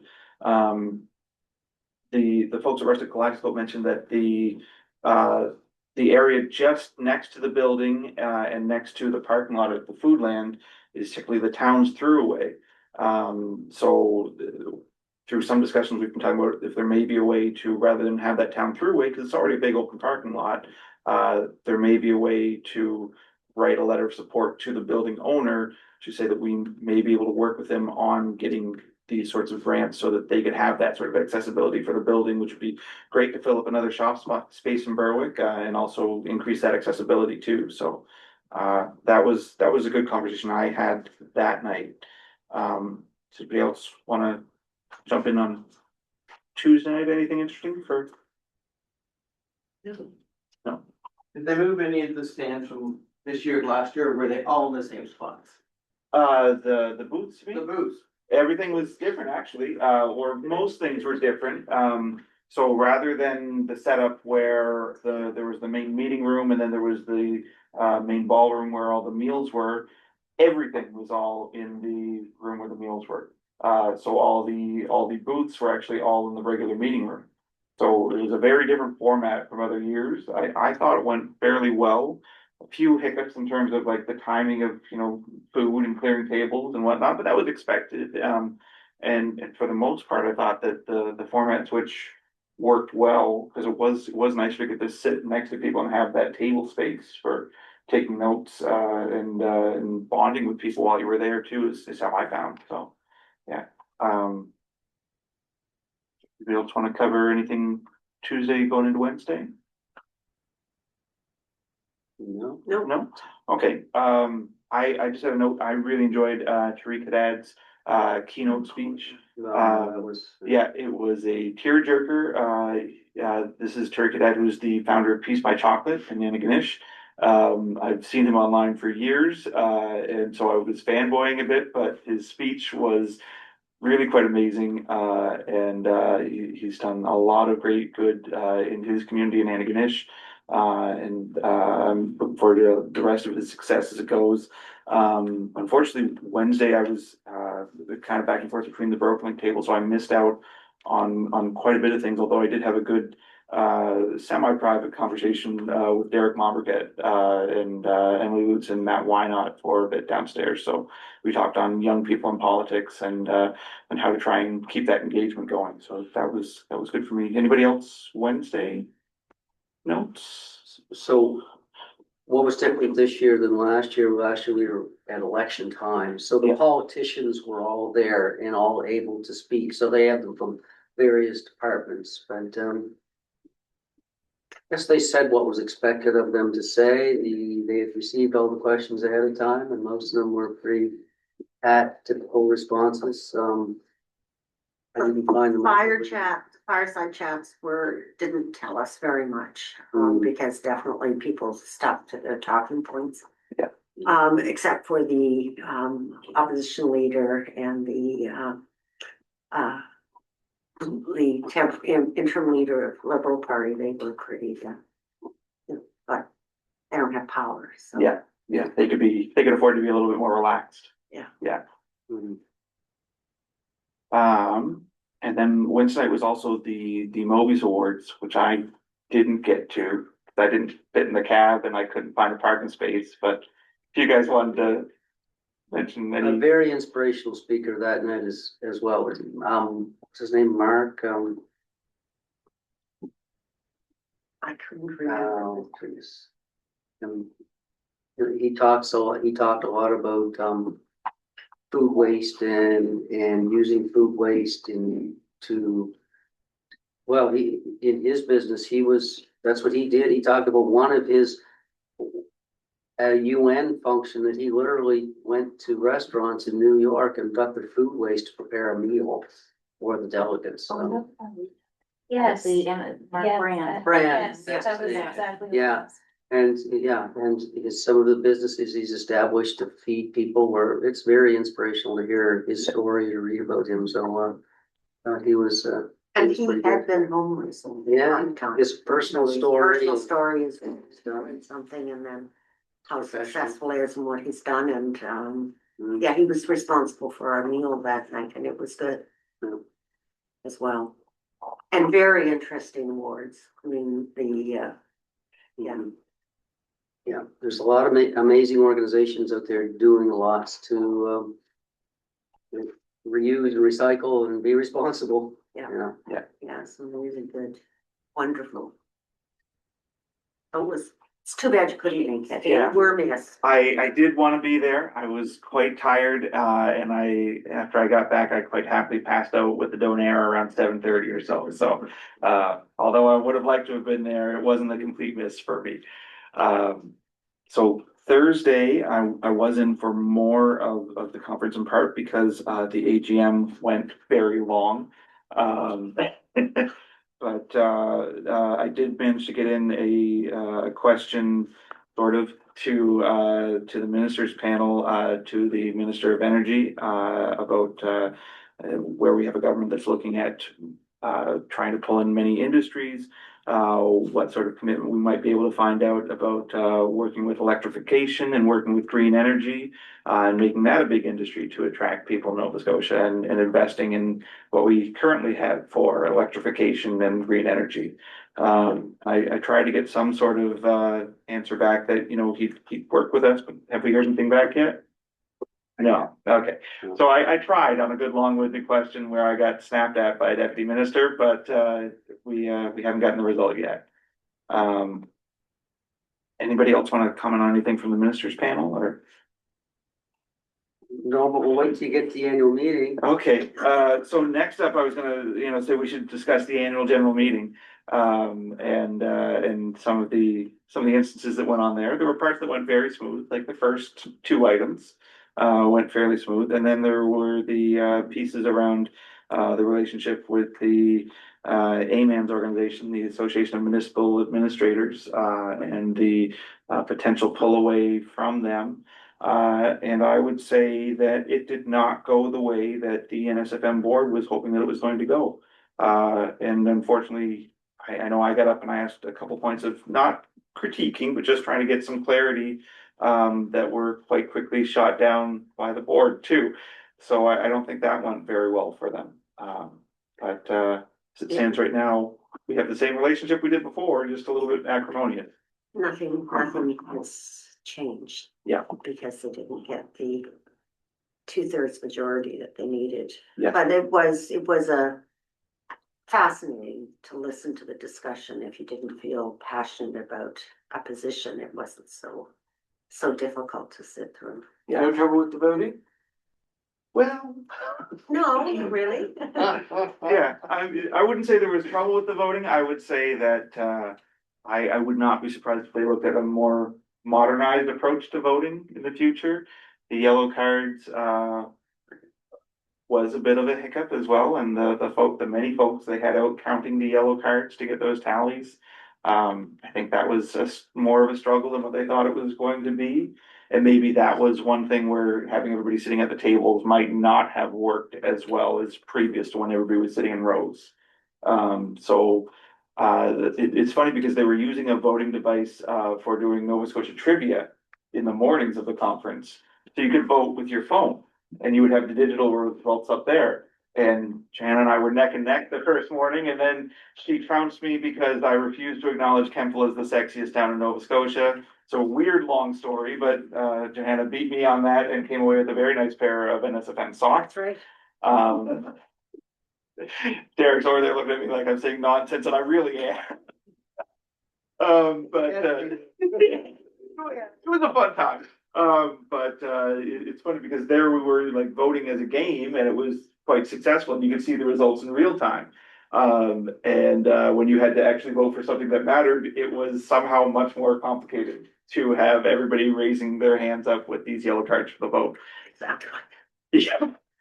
For minutes at a time, like with your arms raised up, and your arm isn't raised up high enough, so you shake a little more, then other people are getting tired of it, so they're lowering their arm at the same time they're saying go lift them, and so there's a little bit of work that needs to be done on that voting system right now.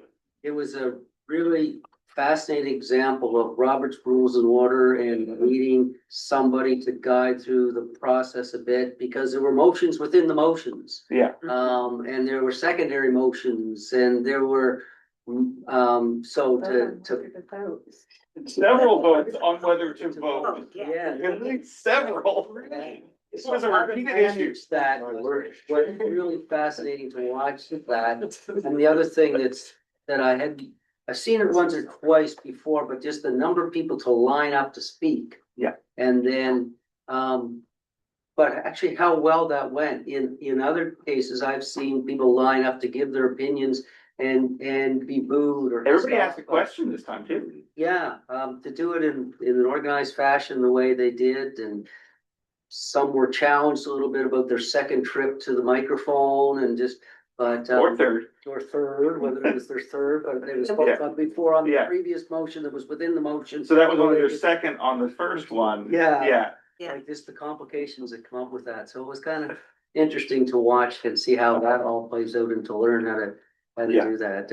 And they had a parliamentarian there, a person who was specifically responsible for being able to respond to the actual way this stuff works, and that was good to have. Yeah. That person there. Although I think the chairs managed it quite well. Well, and I was impressed with the fact that it was a heated discussion, but nobody was not clash. It was people walked away and Yeah, it stayed very civil. we were able to go out and have supper that in the evening. I'm sorry, I would normally turn that off. It's like cell phone ring bingo tonight. Yeah, So, I know I turned mine off before I actually so said. the issue of separation of, I'll just say it, the elected officials from the administrative side was not resolved, or it's status quo. Status staying quo. status Yeah, quo. nothing Yeah. The was- proposal to remove them was Yeah. defeated. Fine, that's all I need to know. My gut is that there was a lot more there that they weren't at liberty to say, and I think there were some personality conflicts between the two boards. Because it couldn't really be explained, it didn't create a place of trust for people to really vote for those motions.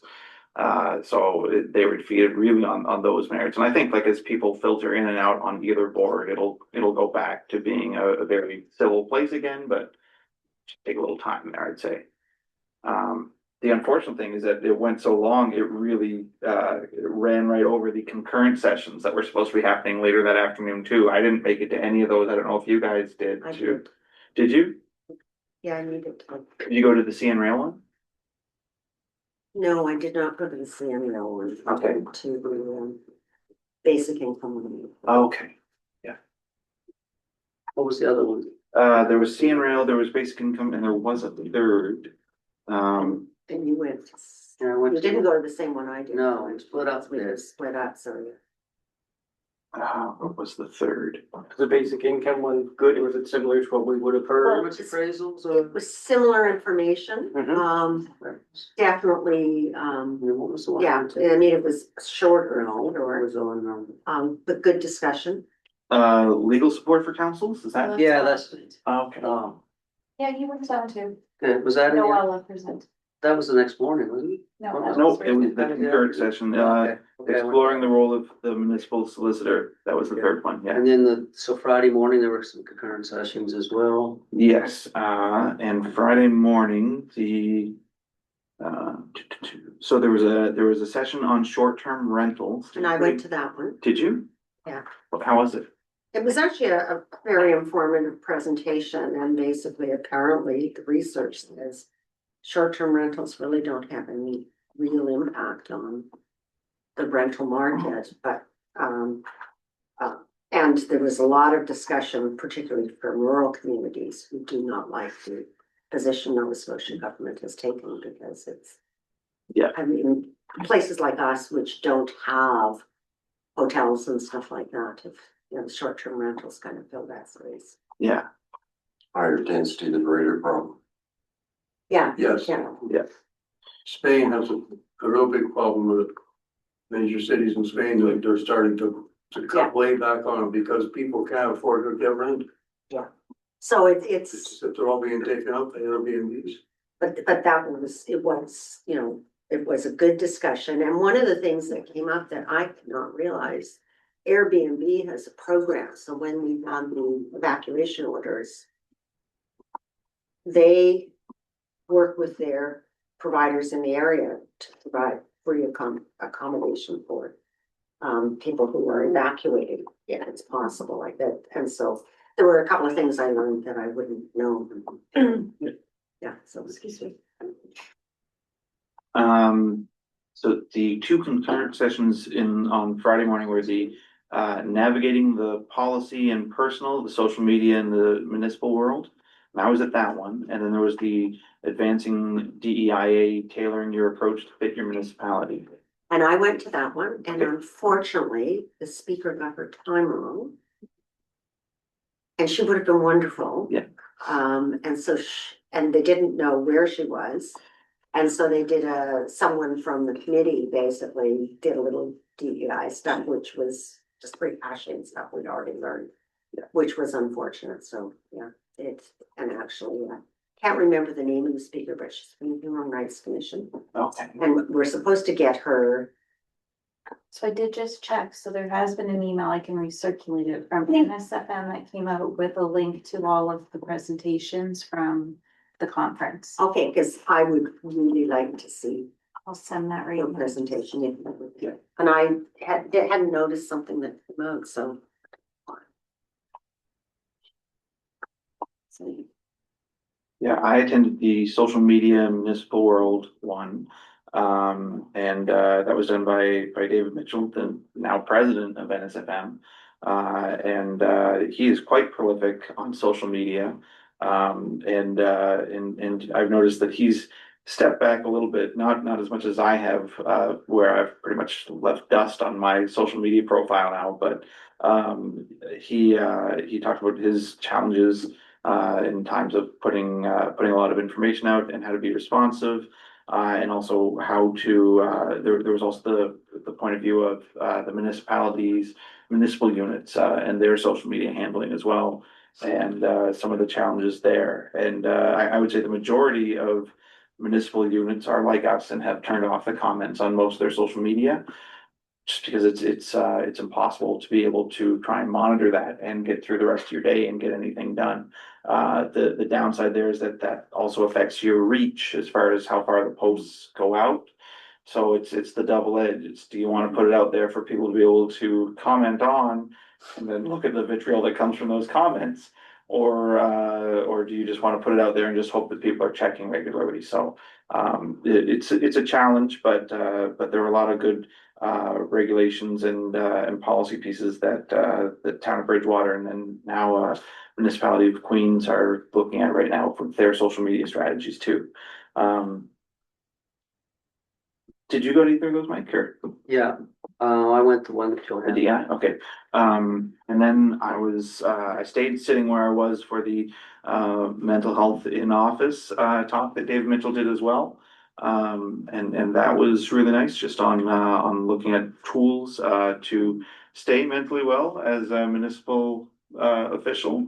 I thought it was well done, although I'm kind of struggling right now to try and piece together pieces that really bring forward too. looking after yourself, Yeah, getting yourself a motorcycle so you can get away. yeah,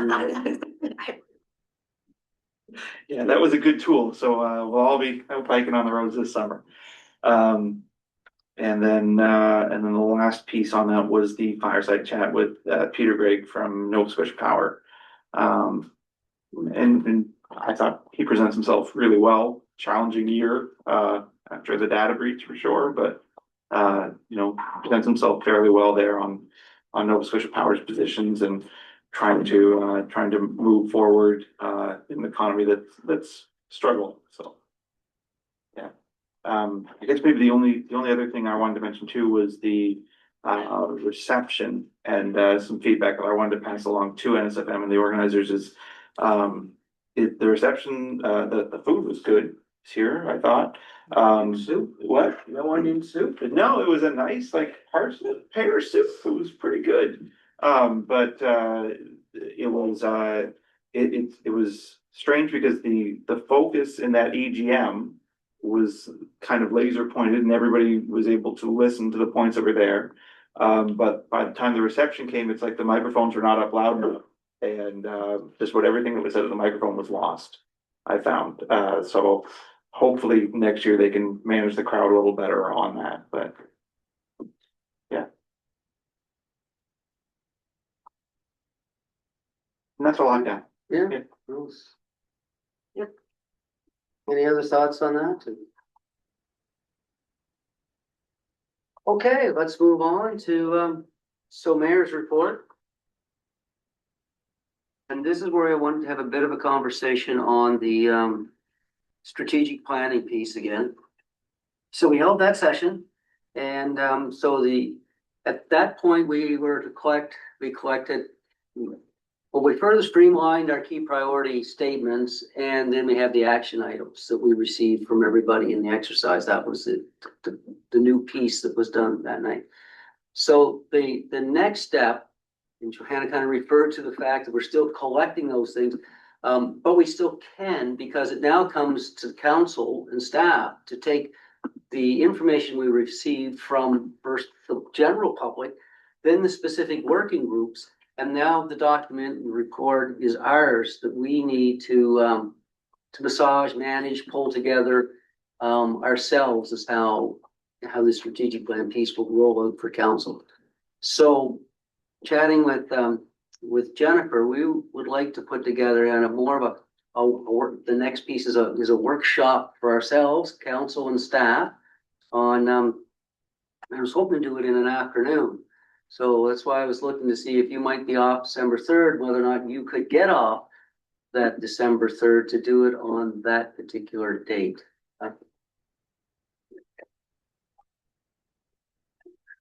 So that was what our initial proposal was, or even the next week. We were hoping to do it somewhere in December. Simply because staff are gonna start budget conversations December 15th. And if we could get out with a little bit more on our report and looking at some of those action items and what might be priorities, that we would have them spend a little time starting budget. If that doesn't work, then we'll find some other dates on which we can try to do that. But the idea is to get together for kind of a bit more of a workshopping piece on that. So I guess I need to get your thoughts and whether or not that date works or it doesn't work. You have some December 8th. works better, December 8th. Thought we were gonna miss a staff person. We'll miss a staff person the other day too. Oh, are we? Okay. So then, I guess either of those, and then yeah. December 8th is another, so guess, I heard back from Adam, you were available for the 3rd, Tyler, I did not hear back from you, so. My manager left just about as soon as you text, yeah, so she was gone. The 3rd, what I have noticed on my second day in my new office, is I believe Wednesdays are a day where we're shorter staff. We have one person who takes Wednesday off every week. So Wednesday is probably not the most ideal day, Okay. but the 8th might be better. that's to work for Adam. though. I will note just in my time guide, I know that I'm going into time changes. When I was able to look at the 3rd, that was before anybody, so I knew that that day would work, 'cause I worked first and second, so the 3rd. Yes. Okay, and I would say I haven't had a chance to ask it either, so it's still possible. We had a just- conversation, Yeah. whether you would even have that ability to Yeah. get away to have that conversation, okay. Well, I guess then we'll leave it as, we'll pencil that in, but we need to see whether or not that fits Adam's schedule. You don't, when will you know that, Adam? It'll work tomorrow, but When you I gotta work won't know for sure, cause they may have. Does that work for everyone else? If it Which works day? for our work December 8th? Yep. Looks like the 8th should be okay. I'm good either days. Okay, so I wanted to talk to our working people first. Not that the others of us don't work and invest our time in other ways. Yeah. Okay, so can we leave it at that then? We'll wait till we hear it tomorrow and then try to get that scheduled for that. Yeah. What do you think? Yeah. Okay. Yep. Good. Yeah, that's right. Yeah. By then, Has a request gone out already to ask them for those dates? That's right No. now. That's right now. yeah, we're just talking about that for now. And but 2 we, p.m. yeah, So we're. right, we didn't mention time, 2:00, That doesn't work for me. How long is it gonna be? 2 hours. Say, That's not gonna work for me. I have to pick up my daughter. that's what I was thinking, see, when you put that out, I thought And that's. what time are you done? How many have to leave? What time do I have to leave? I have to leave at 2:50, Oh, And what time are you back at? 4 o'clock. Cause I have to pick up my wife from work too. We're down to one car. It's winter time. and that's every day of the week. That's every day of the week. So afternoons don't work very well. Would the morning of the 8th work? What if we did 1 to 3, well, that's 2:50. 2:30? I can push it to 3, right? I can push it to 3, like I could, Okay, And if you had to leave early, that wouldn't be. okay, yeah. okay, so we'll try for 1 to 3 and we'll wait here if December 8th works. And the report will kind of be available for that to get out and then we'll figure out. I'll send it to Jen to. Yeah, Make sure. and then we'll send out what we might want to do before that, Yeah. and send it back. And then we'll figure out how we're gonna process the 2 hours or that, Yeah. whatever we have for that day. but it'll be this group primarily to do that, work through it. Okay? All right. And so while we're at it, we're thinking that mid-January, we may do a similar kind of thing for budget. So we can look at that in mid-January, we'll get more specific on a date as we get closer. But instead of trying to do budget as part of a committee of the whole night, spend 2 hours after we do 2 hours of committee of the whole, we would do it more in a day workshop fashion if we can get, again, our guys away from work. So, yeah. And a potluck and everything like that, sounded good, Mike, see how I can add to this, that idea. So just January, I'm out of the country until the 20th. Okay, you're gone until the week of the 20th. So we'll have to see how we are around the budgeting schedule. Yeah, so And, yeah, but if I we can can wait till the join you 20th, remotely do it. most days, but I can't. okay, that might be an option. Yeah, that Okay, is usually an option unless I'm in the air. Yeah, because I think that for the workshop, a lot of it will be sharing information and more asking questions. There will be obviously no decisions made and Mhm. probably not a lot of direction given either because we just want to give you the information. We're still kind of roughing out the timeline for the budget, but we want to throw that in as an option that is different than what we've done in the past. Yeah, so we'll leave it to you guys to kind of look at a better schedule and what we do at that kind of workshop. Yeah, because I timeframe versus, think we'd like to have some budget discussion before the 20th. We definitely want to be able to have provide information to council before then. And that week before is going to be really flexible for me if I can join remote. Okay, great. That would be great. all righty. Is there any questions of the mayor's report other than? Yeah, no, oh, sorry. The Ren meeting you normally attend, there's one going on this week. There is one this. And it's in combination with the board meeting.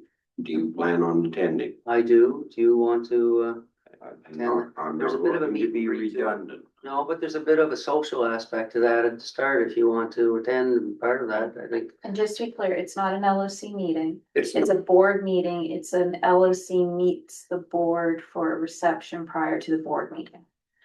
But you can so stay it's more for social than it is. the first, I think there's a half hour of meet and greet. And then they go into their board meeting, which you're more than welcome to stay for. Everyone's invited to. But they did this last year, but I think they did it after their board meeting, not before their board meeting at Wayfair or the old Wayfair. So it's similar. Oh, I like that part. So we don't necessarily need to stay for the board meeting. No. So yeah, if you feel you, If I can make one, I'll try to, but okay, I have other things on the go as well. So. yeah, okay, fair enough. All right, if there's nothing else, we're gonna move for adjournment, then we're gonna take our short break, and then we're coming back for the special council meeting, and we'll have the agenda up for that. Motion to adjourn. Thank you, Councilor Sereno. Councilor Jameson seconded that, and the motion is carried that we are in order. So we decided just today to call this meeting because we wanted to deal with the in-camera, but we also needed to do a motion. We said, why don't we just go in camera at a council meeting and do that? But we also, I want to ask if you want to consider adding another item to the agenda, which would be the election of the deputy mayor. We did at the last meeting where we didn't have everybody here, said we would put that off until the next meeting on which everybody would be there, thinking that most likely that wouldn't be till December. But here it is happening today. But I only want to do that if you feel you're ready to do that. And if you're not because you weren't planning it until December, then we won't. But if we're ready to do that, then Add to the agenda. We fine? I Okay, so we will add another item. It'll be new business B, election of the deputy mayor. Okay, so meeting's underway, and the first item will be the discharge of the DA for 287 Commercial Street. And we need a motion to approve. I'll make that motion. Seconded. Look at the line up there. I don't know what the quickest answer. I think the deputy mayor, it was called, made the motion, and I think Ty, you're close second, so you get. I was second. vocal. Yeah. Yeah, your So- reflex were on though. Any further discussion on that? Pretty routine. And the, I call for the motion, yeah. Did you read it? did I read it? I did not. It's simply to discharge the development agreement from 1983 on 287 Commercial Street. Street and waive the, Oh, yeah. And yeah. Do you want me to read waive it the off? requirement that it's not quite that, and waive the Not required. restore, what, yeah, what's It the, says, Required by the property owner. yeah, and not State require the property owner the to original reinstate the state property. Agreement to the agreement. Yeah. That was my motion. Good. No, I will second that motion. We have the motion that's on the table, on the floor. We're just actually, is there any further discussion on that? Okay, we'll call for the question. All those in favor say aye. Motion's carried. Okay, so now let's move on to item B, which is the election of the deputy mayor. for the record, that would have been a fun one for somebody to decline just for the principle of it, that. Yeah, thought happened too slow, but. Okay, so we do have the deputy mayor process here in front of us to follow that as required. So the first one would be to the mayor to ask for nominations, and we would need someone to nominate and then someone to second. So do we have a nomination? Councilor Sereno. I would like to nominate Joanna Quacker. Okay, and do we have a seconder to that? Seconded by Councilor Jameson. And then I would ask her if she is accepts the nomination. I do. Okay, thank you. And now I need to do a repeated call for additional nominations 3 times. So I'll do one call. Is there any further nominations? And I'll do a second call. Any further nominations? And I'll do a third call. Any further nominations? Okay, so that means the nominations are now closed. And Councilor Quackenham has been acclaimed as our deputy mayor, so congratulations. Oh, thank you for all the time. I said, oh, sorry.